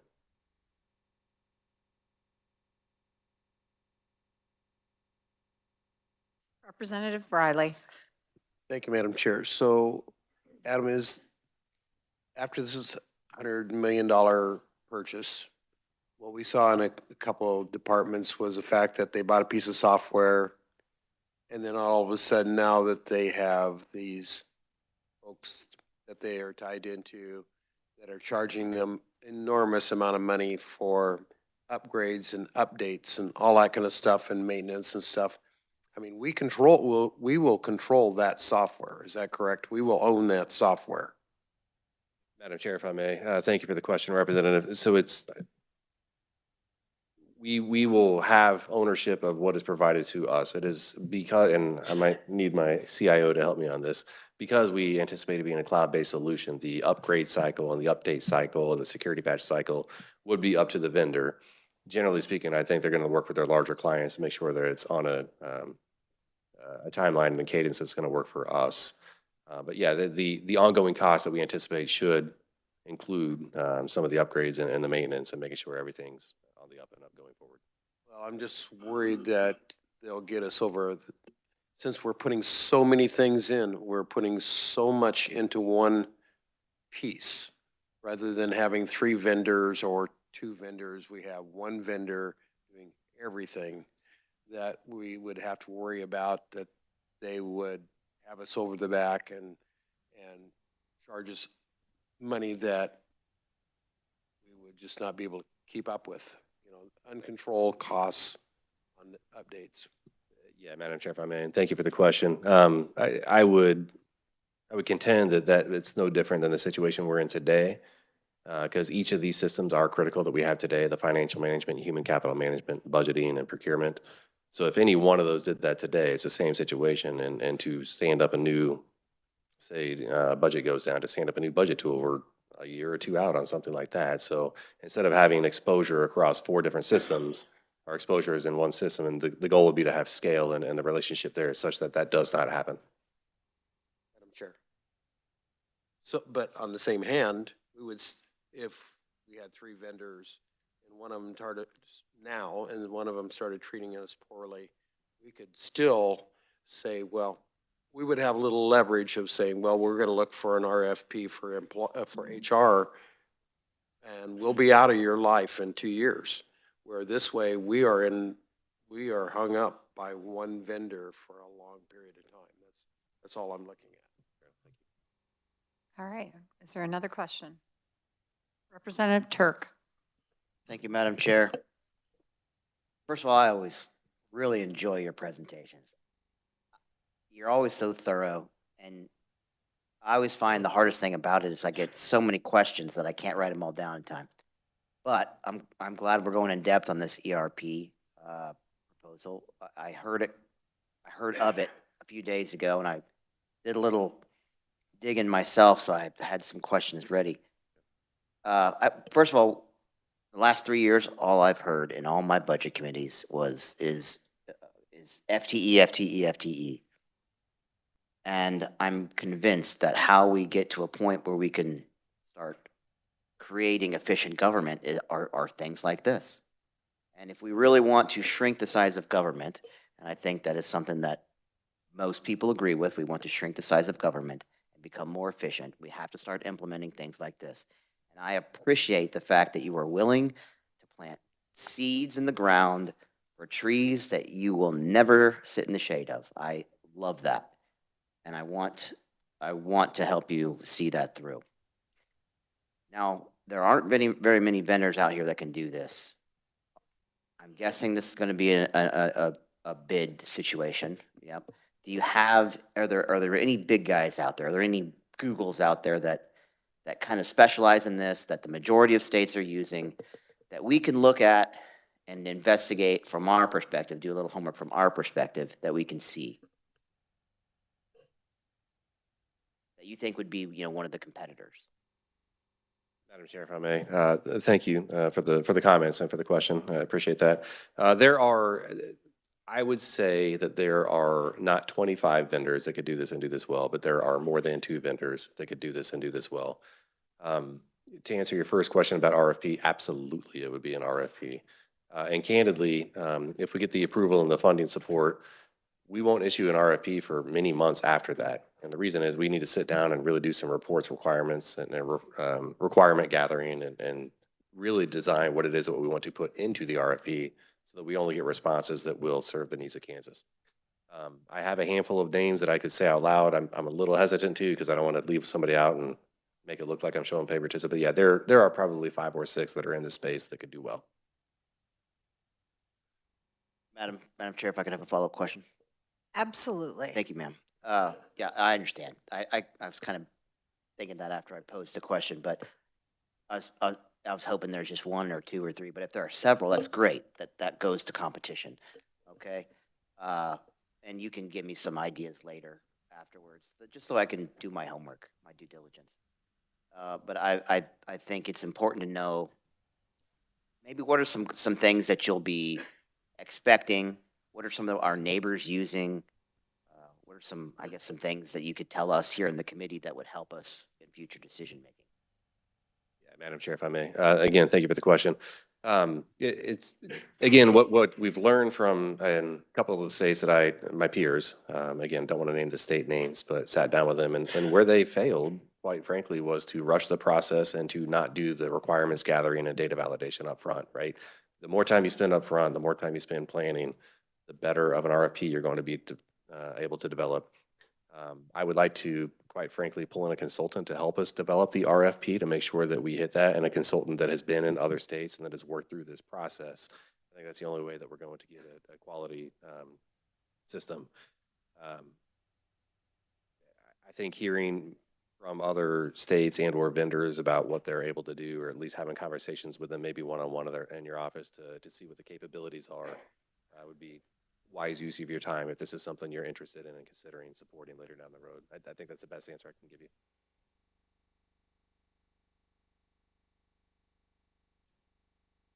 Is there any other question? Yes, Representative Van Houten. Sure, thank you. Question about just the time frame. You mentioned 25 million over 3 years or something in that nature. 26 million is year 1.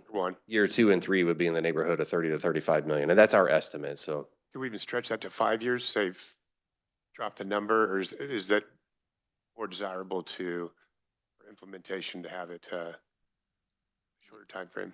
yeah, Madam Chair, if I may, thank you for the question. I think the risk in that is, generally speaking, IT and implementation projects are deliverables based. So to the extent that you extend the time frame of payments, you're extending the time frame of implementation. So these are just estimates right now. I want to make sure that we get a broad understanding of what the total cost would be. So year 2, maybe they get most of it done and we spend 40, or maybe not as much. They only get $15 million in repayments, but we don't pay until a phase is substantially complete. And then other states, are they using this technology? I realize it's newer technology, but for decades, 10 years, 15 years, 20 years, what do you see the lifespan of this? Madam Chair, if I may, I don't want to commit to a firm answer, but I would hope we get, a 15-year return here. When I say return, the ability to use this, and that's kind of at a minimum.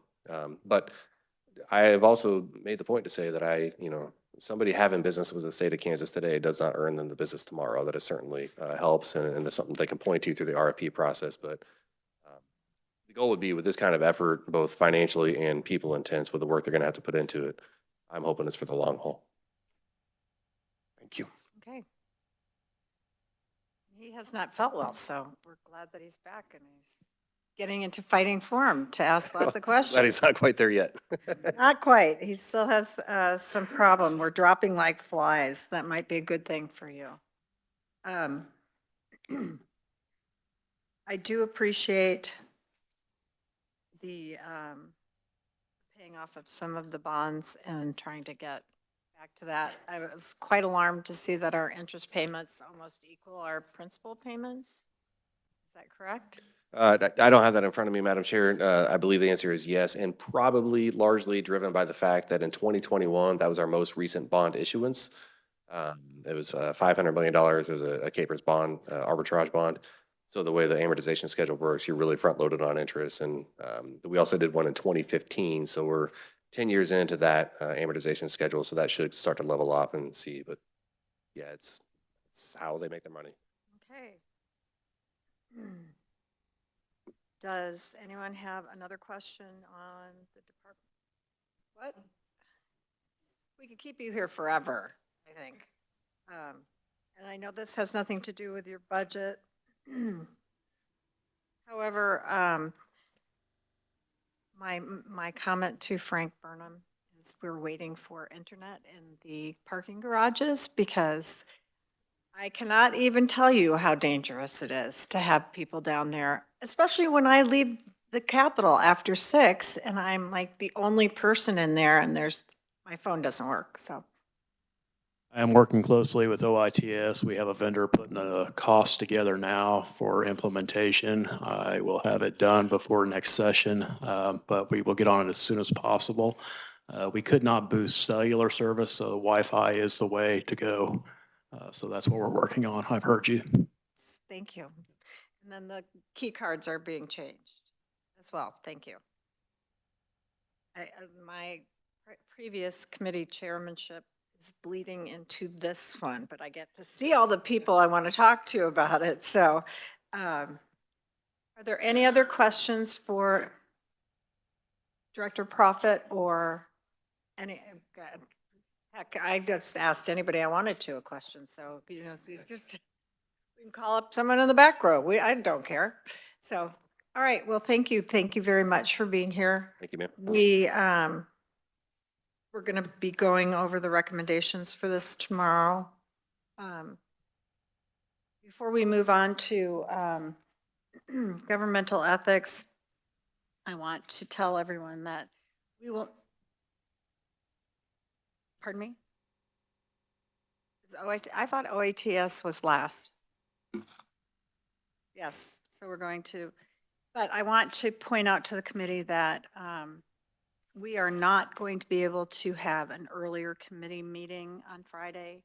I have 7 budgets to report out to appropriations on Friday alone. So I apologize, believe me, I'd like to get home early, but you know what? We're paid the big bucks to stay here, so. All right, let's move on to, we can get past all of the administration. Oh, I have OITS in here. We have, okay, Governmental Ethics Commission. We need to call on Ariana. Is she in here? Poor thing, is she awake? And I'm not saying that against you.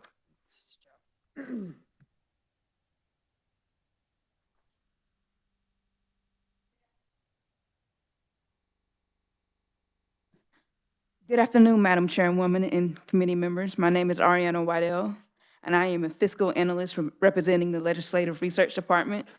Today, I'm presenting the budget summary for Governmental Ethics Commission. In attendance from the agency is General Counsel Caitlin Bowles-Stewart.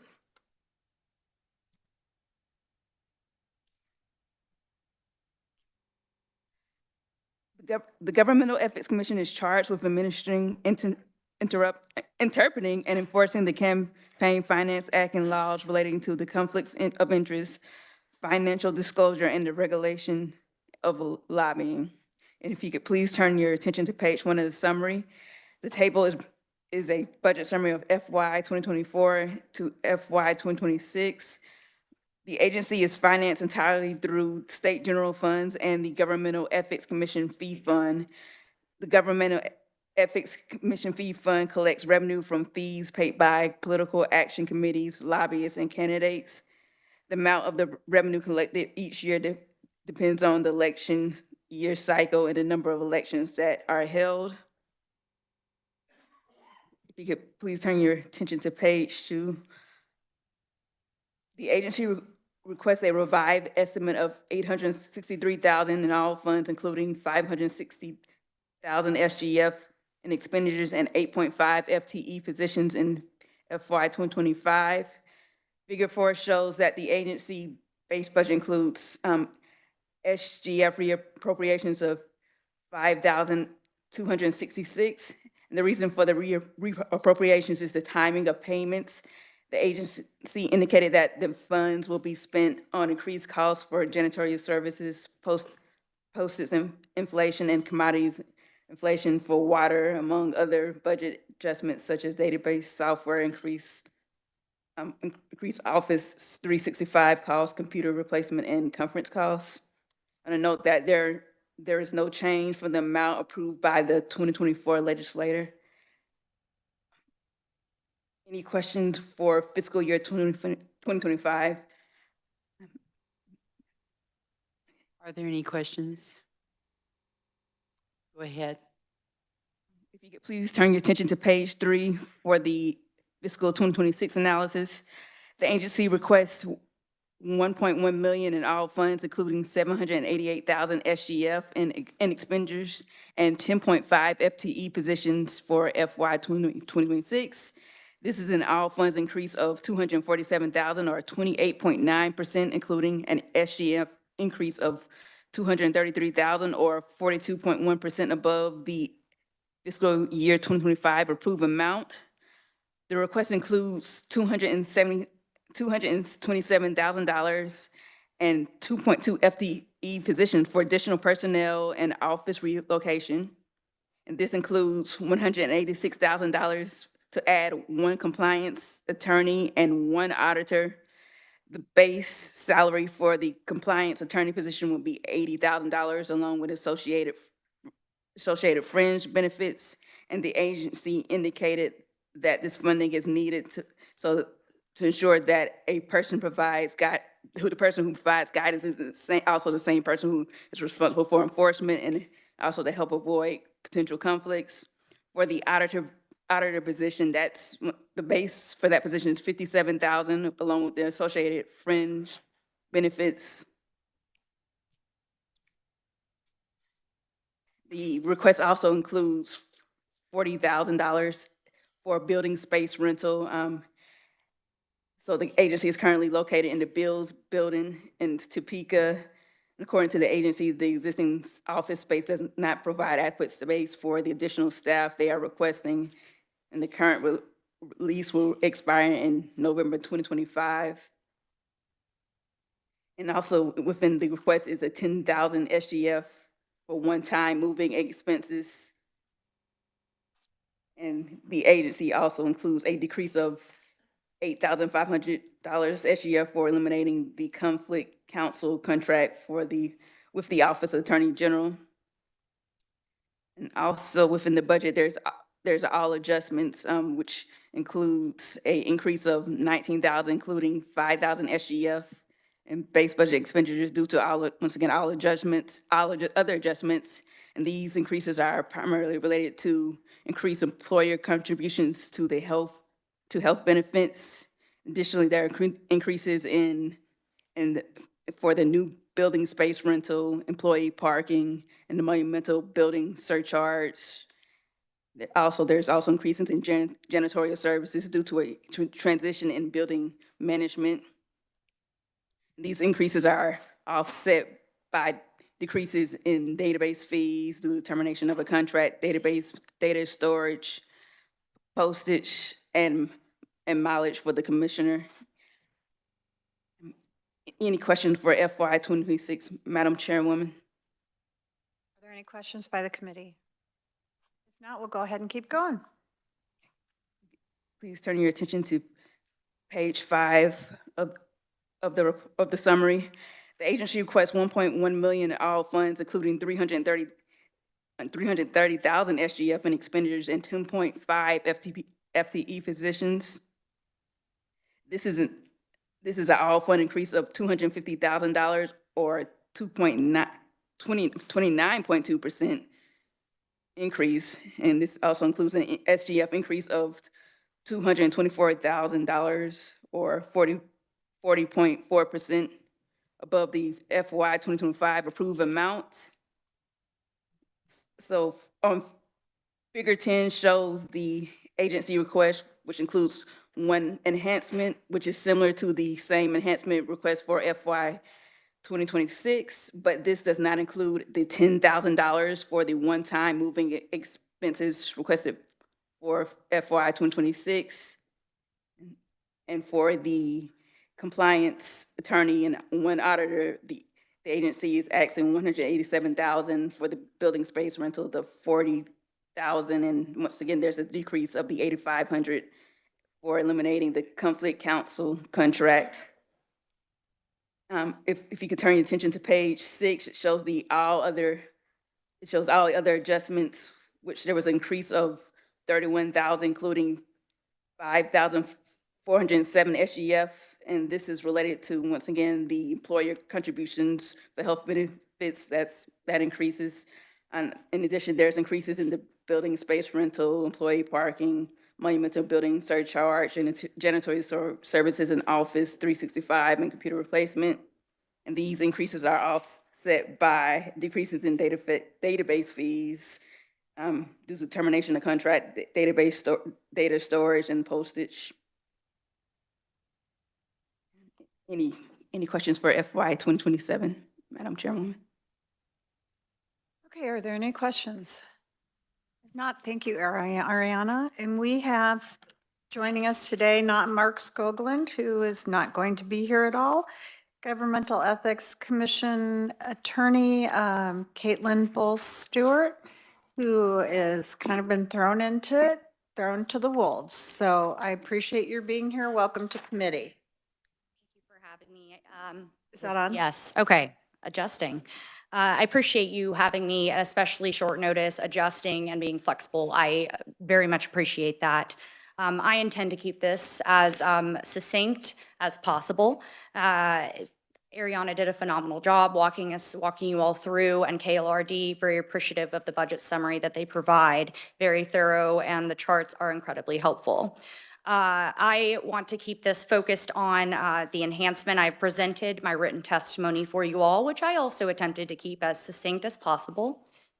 Essentially, the enhancement package, the goal of that is to do 3 things, really. The first is the addition of the compliance attorney, which would allow for a firewall to be in place between the only attorney in the office now, which is me, the only attorney, who does enforcement, to allow for a compliance attorney who does not speak with the enforcement attorney regarding compliance questions. So if any legislators, candidates, state employees have questions, they can call that compliance attorney and ask for guidance there. Without any, issues of a crossing of job duties. This allows for the compliance attorney to also guide the commission in drafting advisory opinions, providing more guidance, and focusing on adding significantly more training. This better allows for the commission to serve those who we are tasked with serving and regulating by providing as much education as we possibly can, something that having only one attorney makes it nearly impossible to do in an ethical way. As the only attorney, I have disciplinary rules that prevent me from serving as a witness if I have to enforce something. And so allowing for 2 attorneys in the office and firewalling things off creates a cleaner structure for the agency. In addition to the compliance attorney, we've requested another FTE, which is for an extra auditor position. So this is a compliance desk position, and the large focus for the need of this auditor position is a lot of reports are coming in, clearly. We are a small agency, and we handle all campaign finance filings throughout the state, all county, first-class cities, all state level as well, not including lobbyists, political committees, central committees, and also statements of substantial interest. The extra auditor position is primarily something that is a necessity at election time.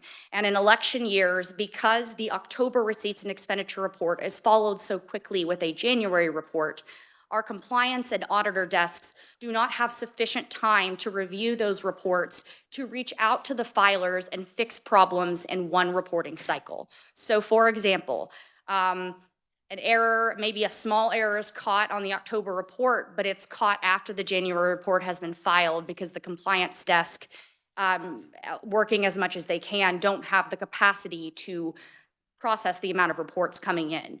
And the reason that creates issues is that it is more of a burden on the filers as well, because you have to go back 2 different reports to amend things, which is inefficient, and it's more difficult on both commission staff and on those that have to fix the reports. And then finally, the large aspect of this package is the moving cost. And a lot of this is based on timing. This is the ultimate time for us to discuss if the legislature has any goal whatsoever in adding FTEs to the commission. There have been discussions of the commission maybe taking on different roles. There's different legislation being considered. And if the legislature wants to add any full-time positions to the commission, we have currently no space. Every portion of our office is filled.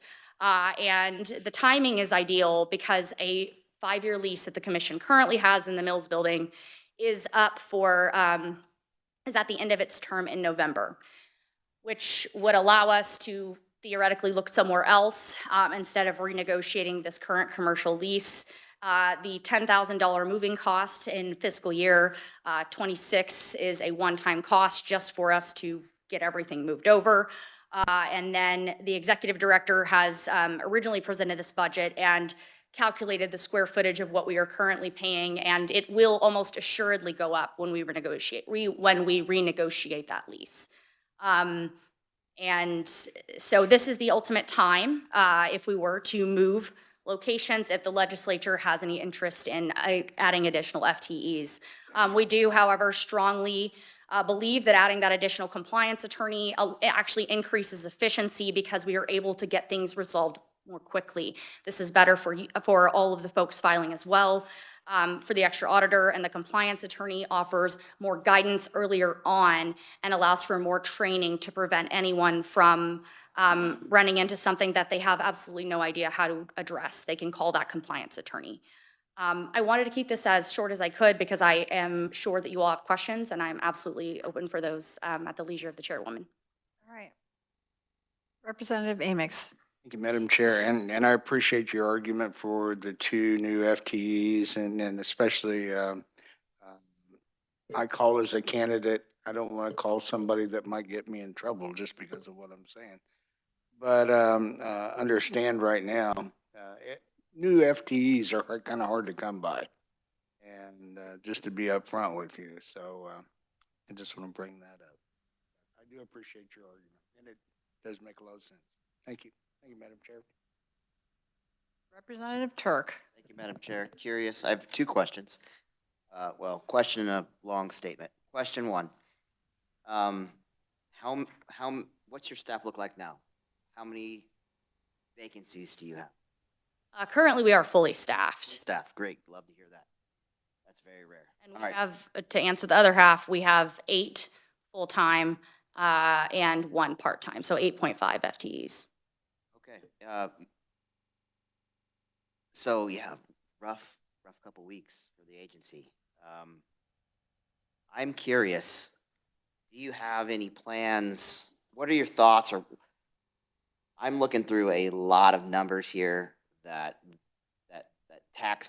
Kansas taxpayers are on the hook for. Over $1 million in attorney fees spent in litigation. To date, $86,000 have been ordered to be paid back against the KGEC. I'm looking at a lot of numbers. That's the tip of the iceberg. Another motion for almost $200,000, another motion for almost $200,000, and then most recently a $100,000 motion to be paying back attorney fees, all against the KGEC in lost court cases. How are we going to pay that? What, that's your entire budget, $800,000 and to pay back attorney fees. I mean, I'm looking at your, I mean, where's that coming from? What's the plan? What are the thoughts there? And now you want to add FTEs? I mean, that's a lot to swallow for me. Help me understand. Certainly. So I do understand, I want to address a couple of different things. So first is the order granting attorney fees is different from all the different motions and requests. Attorneys request things all the time. That doesn't mean that it's required to be paid. Additionally, regarding the order for attorney fees, I would appreciate your grace and understanding that because we are in active litigation, I do have to be very cautious. So what I can say is that litigation is still ongoing, which means there has not been any sort of final decision that the commission will pay that money. The commission has very publicly filed a notice of appeal to the Kansas Supreme Court in one of those cases. Yes. Thank you, Madam Chair. You're right. You're absolutely right. They're going to go through appeal and appeal and appeal and appeal, chalking up more fees, more fees, more fees that Kansas taxpayer is going to be on the hook for, right? Is that correct? Indeed. In a world where that may potentially come up, but is not something that is a portion of the commission's budget today, because it is not something that is a certainty. It is up in the air. So it has not been accounted for within the budgets here, because again, it's like someone sending you a threat or a demand. It's not necessarily, and by threat, I mean just a point of leverage for them. I understand that. I hear you, but I'm trying to budget here, okay? I'm just average Joe trying to put a budget together, and I've got to plan ahead, right? So say even 50% of what the proposal, what the requests are, come down the pipeline. Say even 400,000. I don't say a third of it. I don't care. That's coming out of the coffers, right? It's coming out of somewhere. And I'm looking at the size of your budget, and that can't come out of there. We're not going to raise fee funds. You're at your statutory cap. So eventually that's going to come out of SGF somewhere, right? And the answer is to add more SGF funds, more bodies, more bureaucrats. That's what I'm getting out of this budget proposal. I'm having a hard time wrapping my mind around that. I'm hoping that you can help me justify that expenditure, take it to appropriations, and then defend it. I understand. A couple of things. So first, one of the cases that, as in federal district court, I am not counsel on, that is through the Attorney General's office. So I have to be cautious on how I comment there. That is an action which was brought against the commission. And because the Attorney General is involved, a lot of those funding questions are better directed to the Attorney General's office because they have taken on the defense for the commission.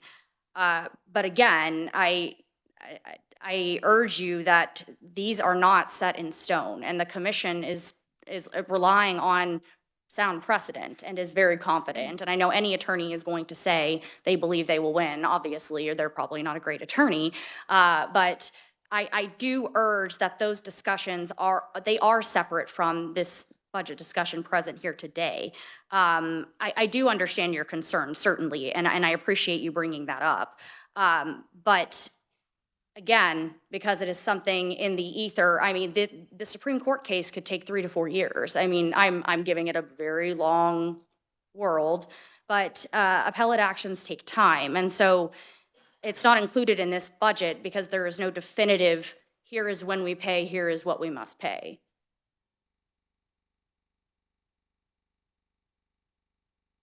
Yes, sir. Thank you, Madam Chair. Okay. I'm hearing what you're saying. It sounds like you're a good attorney. I'm curious because at the end of the day, my responsibility is to my district, Kansas taxpayer. I'm glad you're optimistic that these funds won't be leaving the coffers. I must plan for the worst as an appropriator. Knowing that the longer this lasts in court, that the higher our cost is,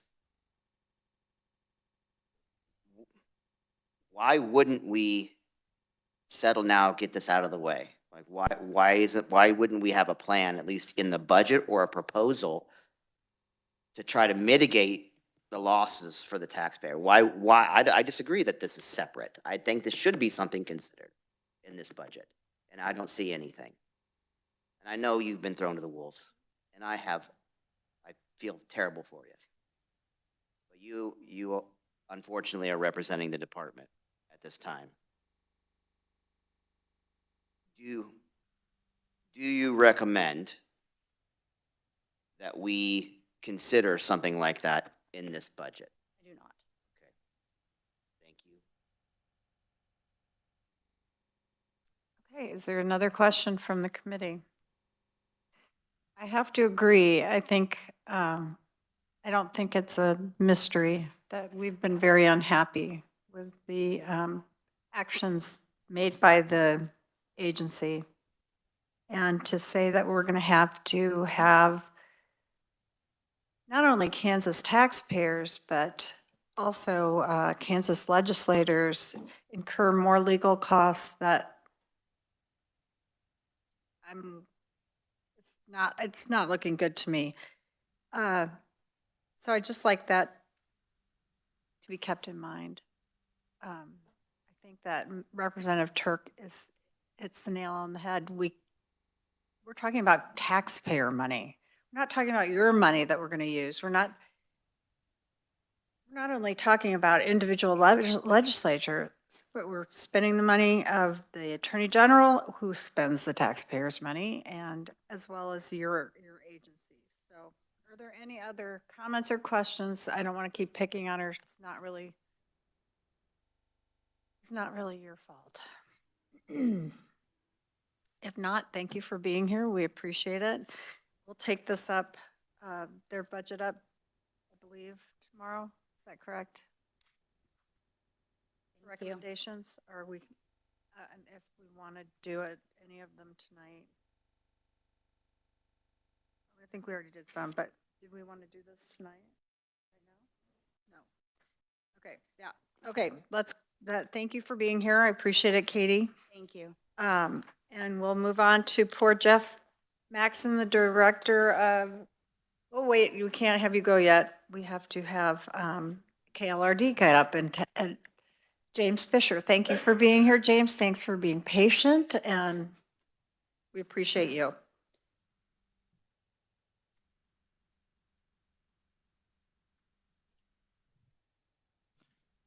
Good morning. I'm sorry, it's the evening now. Long day. Good afternoon, committee. Madam Chair, my name is James Fisher. I'm the IT manager with the Kansas Legislative Research Department. I will be presenting the budget for the Office of Information Technology Services. Today with us in the room is Jeff Maxon, the Executive Branch Chief Information Technology Officer, OITS's Director of Finance, Brian Ryder, and also Leighton Gunn, their DOB analyst. For those of you unfamiliar, OITS' primary function is to provide data and communication services to other state agencies. They serve approximately 95 agencies with 17,000 data communication users, over 19,000 Microsoft Office 365 users, and 14,000 phone users. Like Department of Administration, this budget includes both on and off budget expenditures. The on budget expenditures are primarily for statewide IT infrastructure projects, including substantial upgrades and repairs to the state's network, various cybersecurity initiatives, and other items. The off-budget expenditures are primarily services the department renders for other state agencies. These are classified as off-budget because you've seen them in the previous budgets that you've been hearing here before. So it's to help avoid double counting of that. So with that, I'm going to jump to the fiscal year 2025 analysis, which starts on page 3, providing an overview. The total FY 2025 revised estimate includes $85.8 million, which is $4.1 million above the legislatively approved amount, or about 5.1%.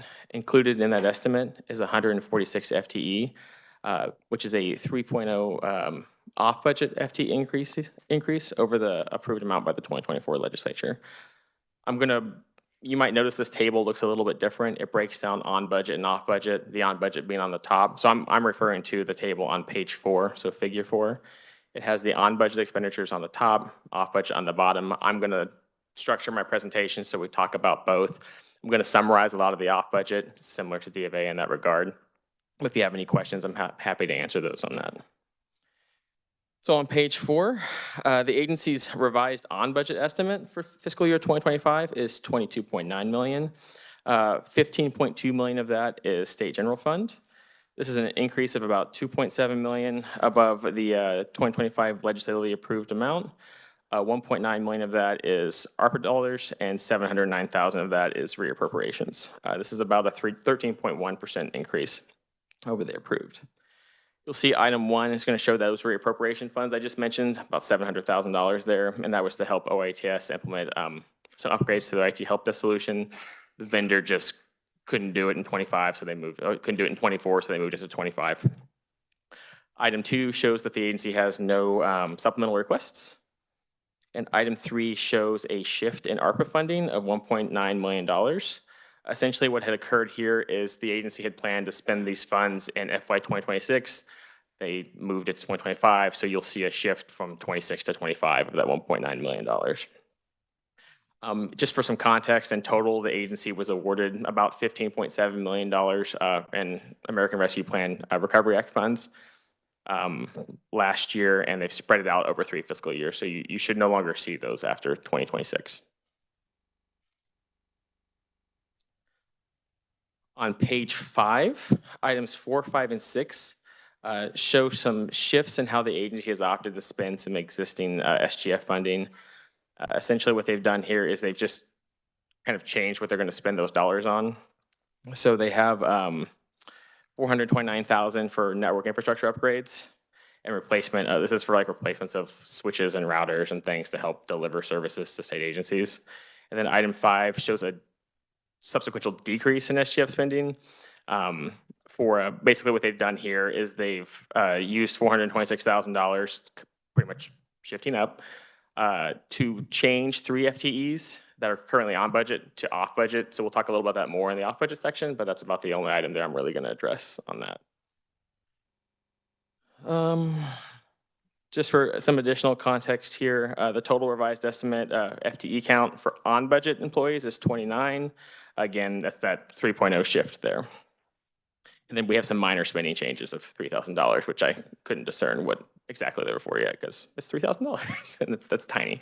So on page 7, you'll see their off-budget expenditures. And so the agency's revised off-budget estimate for fiscal year 2025 is $63 million. It's the $1.5 million above the legislative approved amount.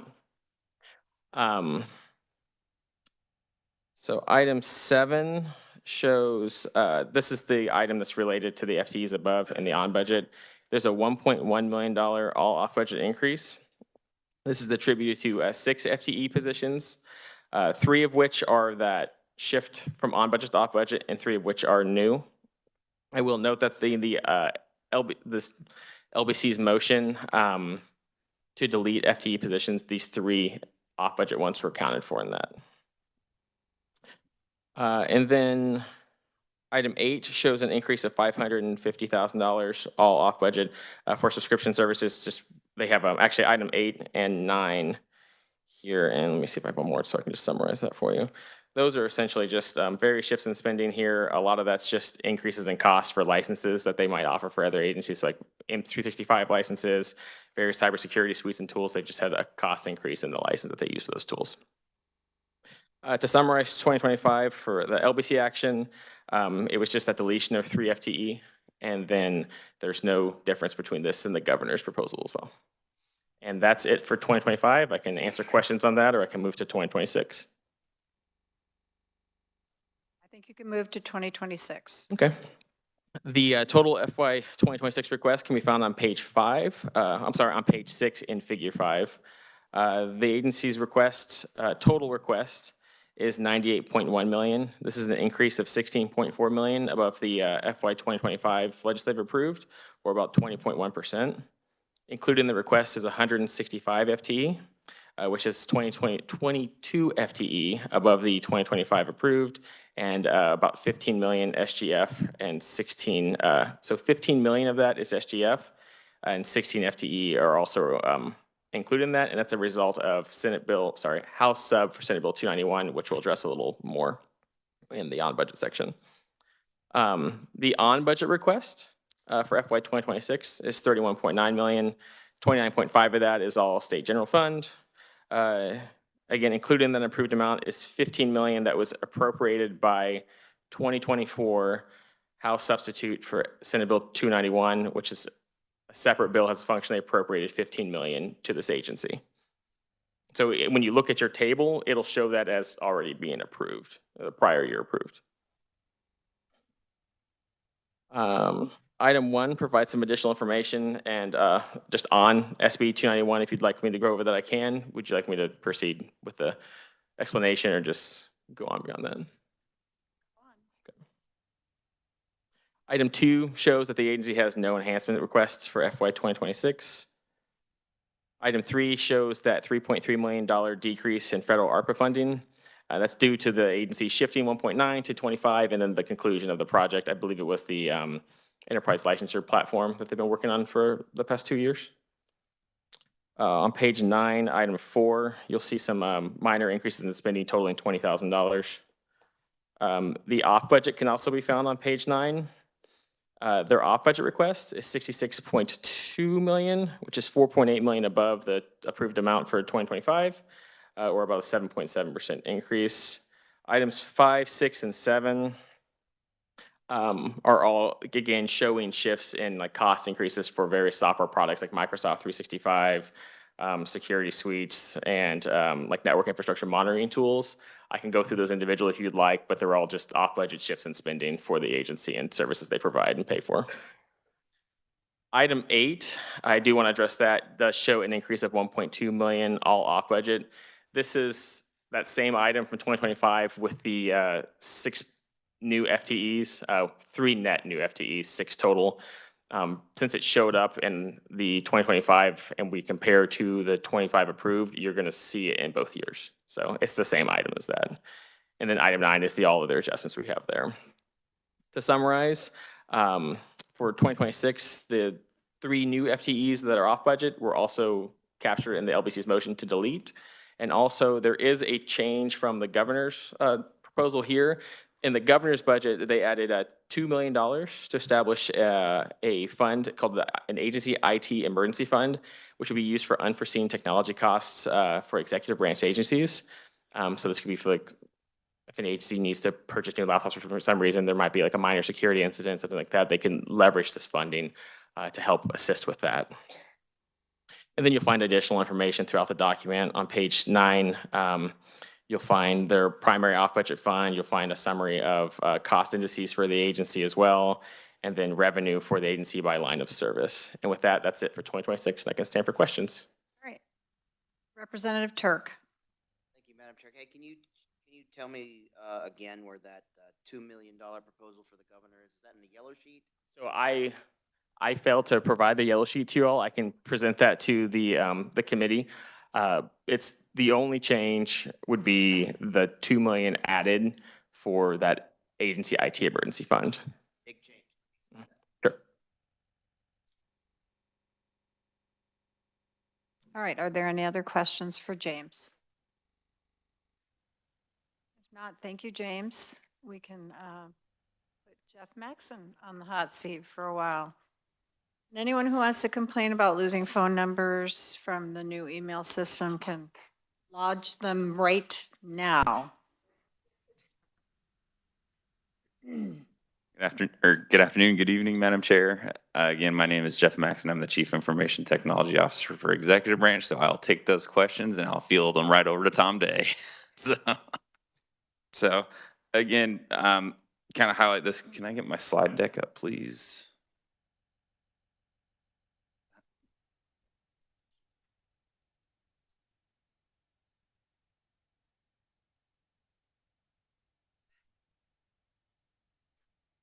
Is panicking right now. Okay, you guys have hard copies? Okay.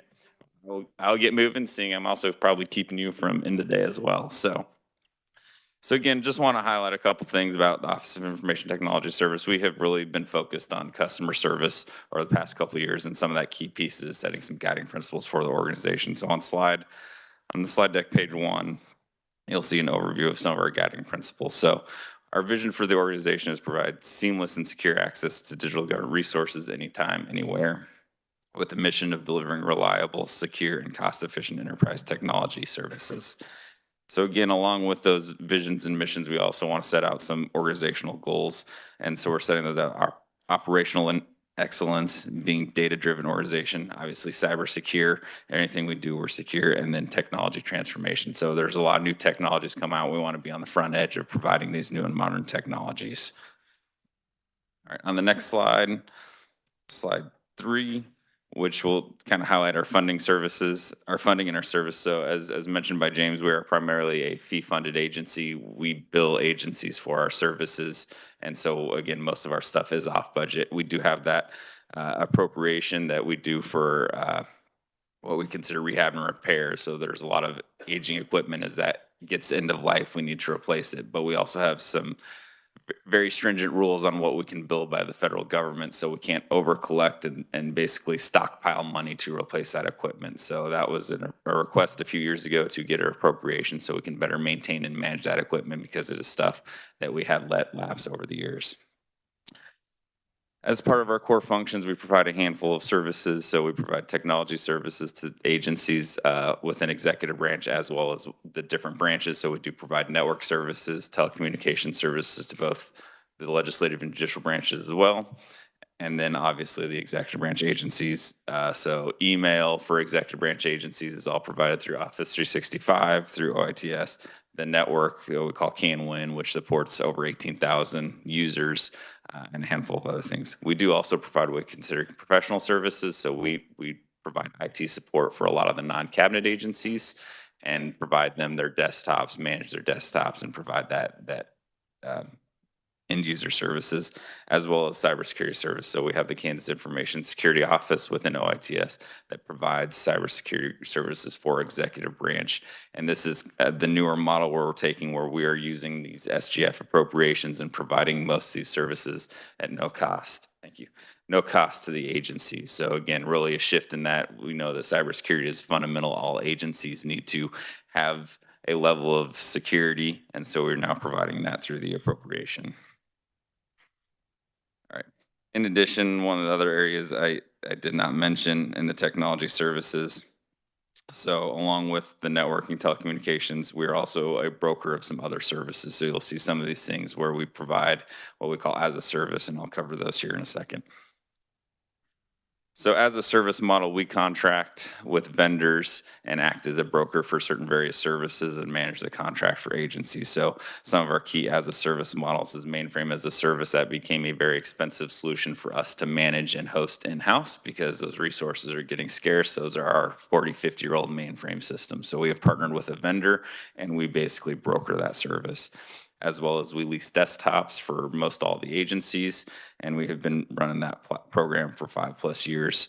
So everything is predictable in terms of equipment refresh. So in the past, we'd have agencies that would be on legacy equipment because they couldn't budget for a large capital expenditure of replacing all their desktops. So the desktop as a service was able to normalize that spend and budgeting process.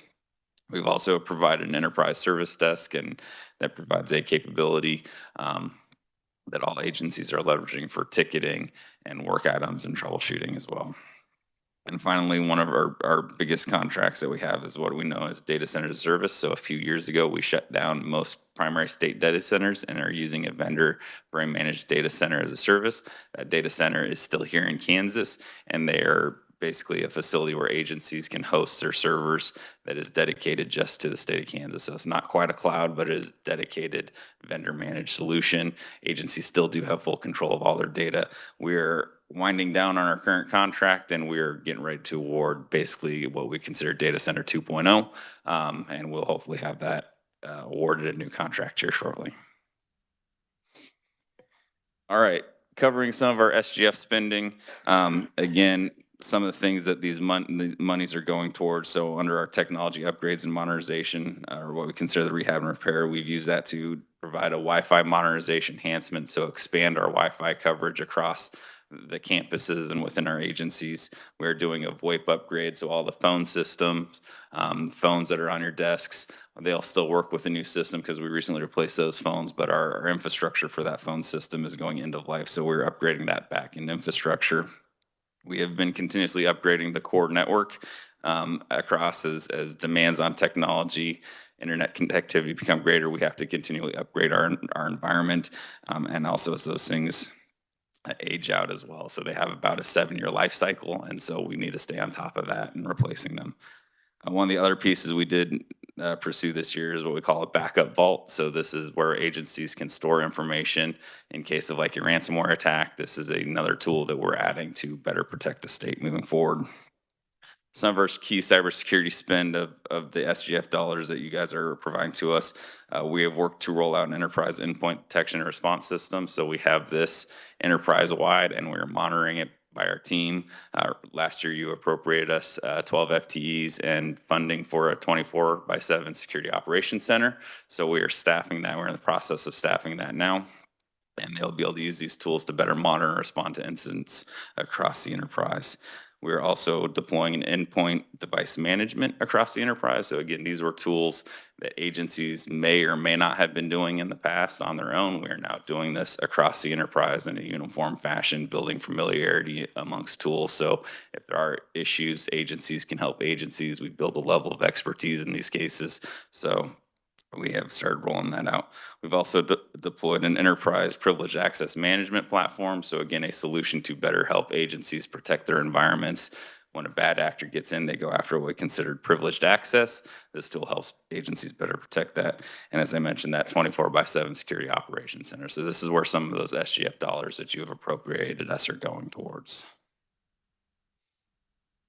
All right. As James briefly touched on, so last year there was a major IT bill.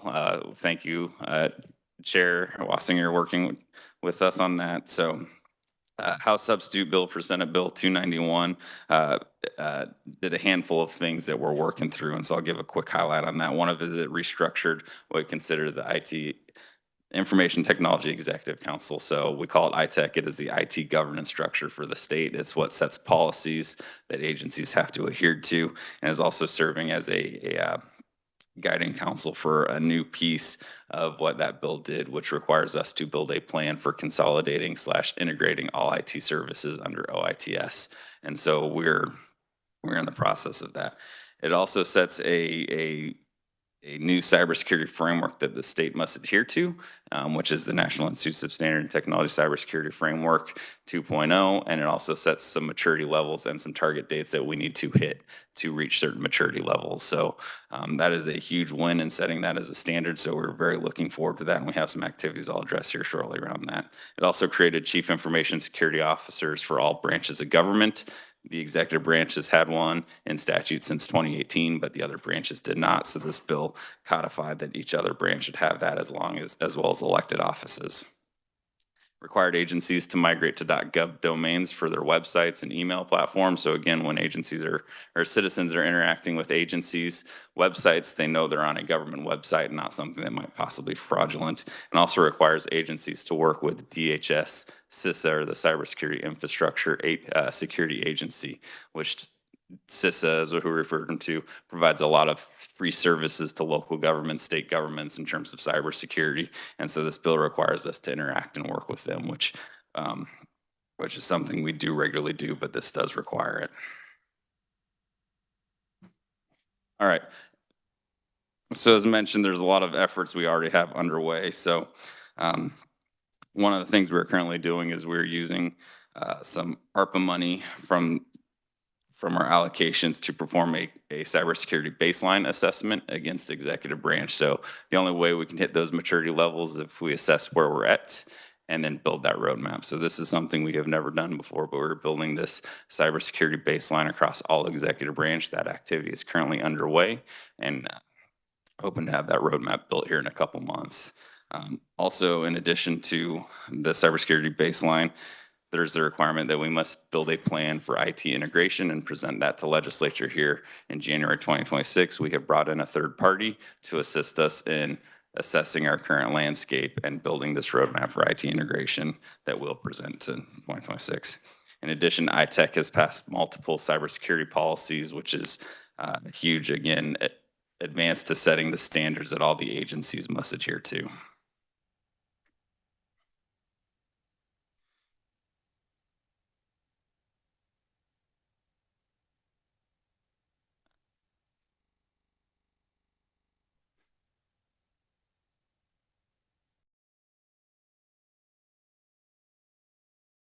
I think you can keep going since we have. Yep.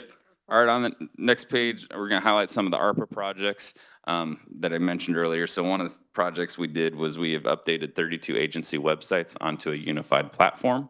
So these were legacy websites that need to be updated. All these websites have common look, feel. So when you go to them, or if you've go to from one agency to another agency, you know how to navigate it because they all look and feel the same. So that was a huge list. That project started out as about 26 websites and agency websites and grew as agencies saw what it was and they wanted to move towards it.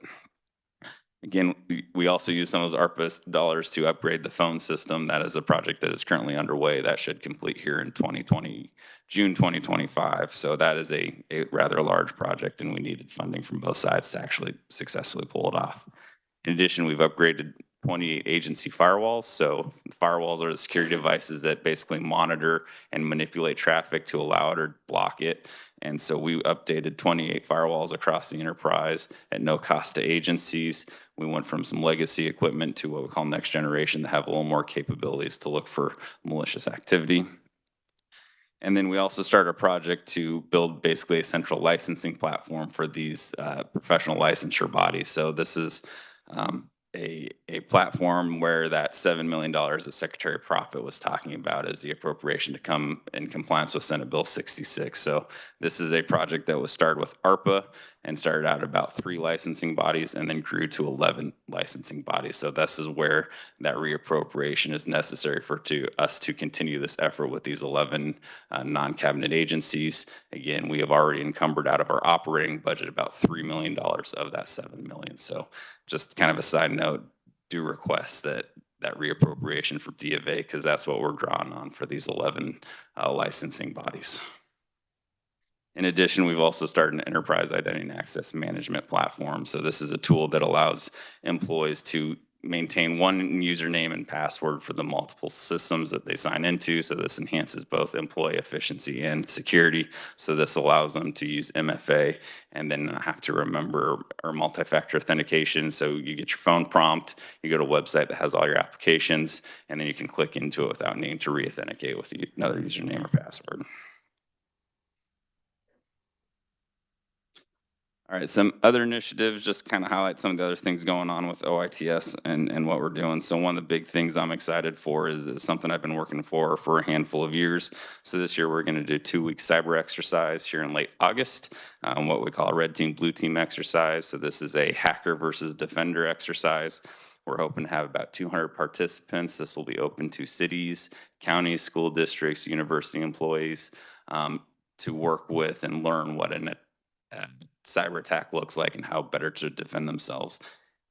Also, part of this effort is we're looking to partner with the National Guard. They have a huge cyber presence and a significant set of cyber capabilities in Kansas. And so this is going to be an exercise where they can come along and sit with us and help teach and train our IT employees in public sector on better how to defend their networks. Also, as I mentioned, we're trying to be a very customer service oriented organization to build efficiencies and become better at what we do. So we're also going what we call an IT service management maturity project. So we're working to mature ourselves as an organization so we become more efficient, better stewards of the resources we have, and provide better customer service, not just to the agencies, but ultimately to the citizens as well. And as I mentioned earlier, we're standing up that 24/7 security operations center. We're looking to make some offers on some applicants here and hoping to have that fully staffed by the end of next month.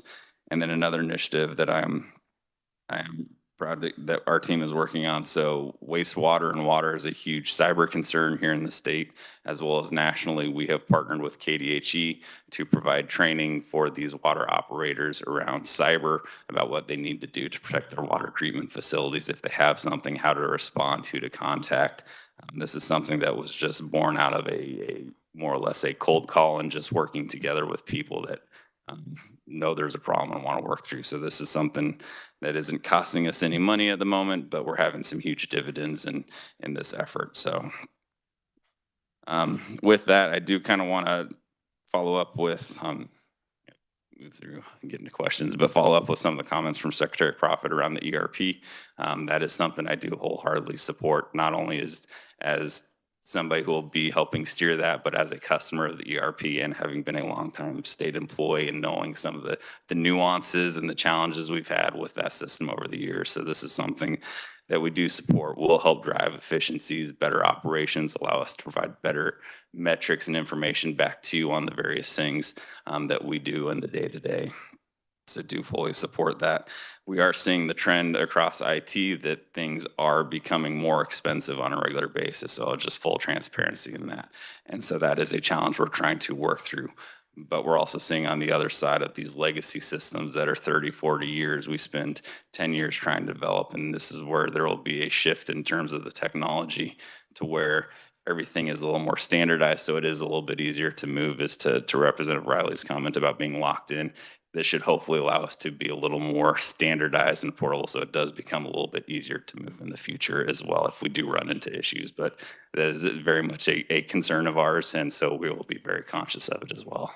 So, but with that, also the addition of the 2 million from the governor's budget request, that was a add to our budget after seeing multiple agencies request similar things, and those were decided to be consolidated into it. So there was some sort of oversight into these emergency IT expenses. So there would be a process to request those funds and then allocate them back out to the agencies through OITS serving as some sort of oversight of those funds. So that was where that funding came in and was not on our budget request, but came in through the governor's budget process. So, but with that, I'll stand for questions. All right, thank you, Jeff. First of all, I want to tell you that it's a little frightening that he was so excited to take all of this over. Because when we started talking about it, I ran up to him after a committee and said, "Are you ready to do this?" And he's like, "Oh yeah, I am." I'm like, "That's scary too." So I want to thank you for all of your hard work. And I don't have a lot of questions. I've heard a lot of what you wanted to do, so it sounds like you've implemented many of the things that you wanted to do. So I'll go to committee. Representative Riley. Thank you, Madam Chair. I just want to make a comment and then maybe motion. And the comment is, we did our Department of Labor money through ARPA funds, pretty much. Why didn't we hear about $100 million 2 years, 3 years ago when we had ARPA money running all over the place? Thank you for that question, Madam Chair. Yeah, that is a good question. I can get an answer in terms of if this was even one of those projects. I don't know if this was one that went through the Spark Committee or not. It might have. I'd have to go back and check with the previous CTO or previous Secretary of Administration on if that went through or not.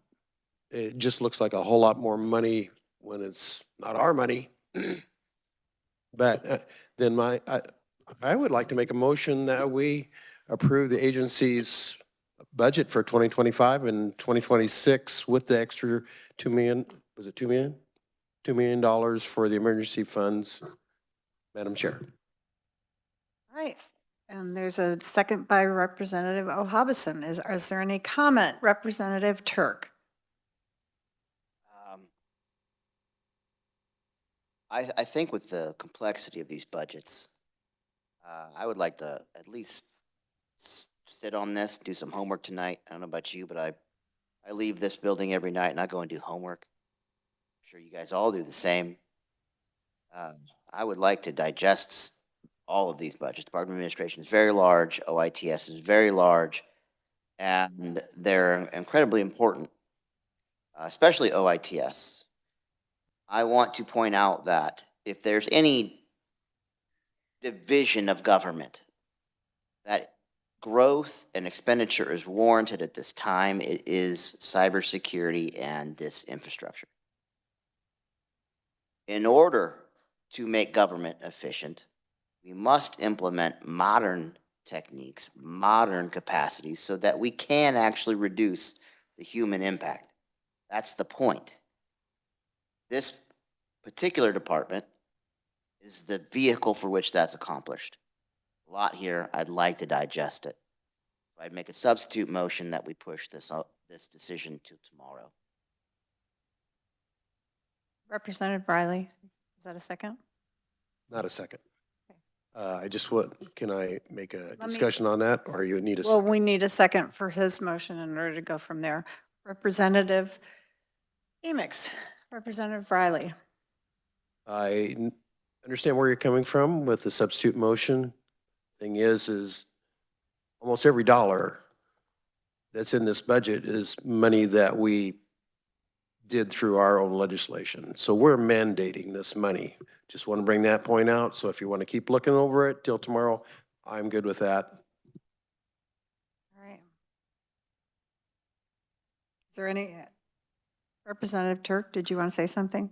No, I think let's just, I think we should, since there's a motion on the table and my substitute motion is vote on it, let's push this to tomorrow. Just let us digest all of it and go through all of it. Make sure that all of the requests are properly vetted and it's provided its due diligence that it deserves. Okay. Then the substitute motion to put this off until tomorrow is on the table.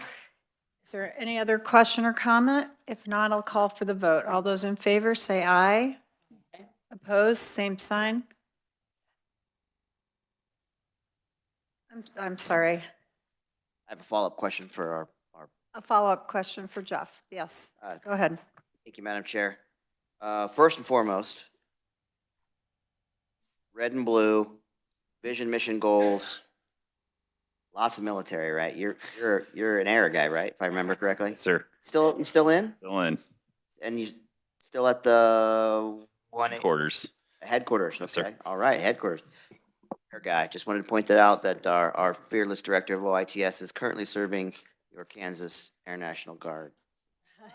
I have a quick question about your FTEs and your vacancies. We provided in this committee a large addition to your staff. Can you tell me where you're at on that? And I'm seeing in your frequently asked questions. I like the how detailed it is, but just tell me when you expect that to be completed and all those positions to be rolling. Yep. Thank you, sir, Madam Chair. So the change from fiscal year 25 to 26, from the 146 to the 160 something, is a result of Senate Bill 291. And that bill directs anybody labeled as cybersecurity to report up under the Kansas Information Security Officer in the CISO. So that change from 25 to 26 is just, it's not net new employees, it's the reassignment of reporting and funding structures through the Kansas Information Security Office. Now, right now, we currently have about 20 vacancies. About 12 of them are in that Security Operations Center, which is new this past fiscal year. We are getting ready to offer 6 of those vacant positions. And then we're hoping to fill the next 6 pretty quickly. We had over 50 applicants for those positions, which is unheard of in a state application process for IT. So we're excited for that. But we're hoping to move pretty quickly on some of these positions. But yeah, that big shift is because of Senate Bill 291 and reallocation of existing positions in the state. Thank you. You were very thorough. That was what I was getting to. I want to know just how quickly those were being applied and filled. Yes. Thank you. That's all I needed to know. Thank you, Madam Chair. Yes, I want to thank you, Jeff. We did require them to do this, and partially that was because of the judiciary being hacked. We were terribly compromised, I think, throughout the state. And this was, to me, something completely novel because we got the legislature, the judiciary, and the executive branch to agree to one bill. And it took all year. But I want to tell you, everybody in the building, everyone around us knew that we had to get something done. And one thing I told Chairman Penn when he took over the committee, I said, one thing you have to remember, we are going to have to sink money into it because we spent a lot of money trying to fix what happened to judiciary. So we can't afford to do that with the rest of our agencies. So I'm done. We got to be done. We got to leave. Thank you, Jeff. I would, is there anything else to come to the committee? If not, meeting adjourned.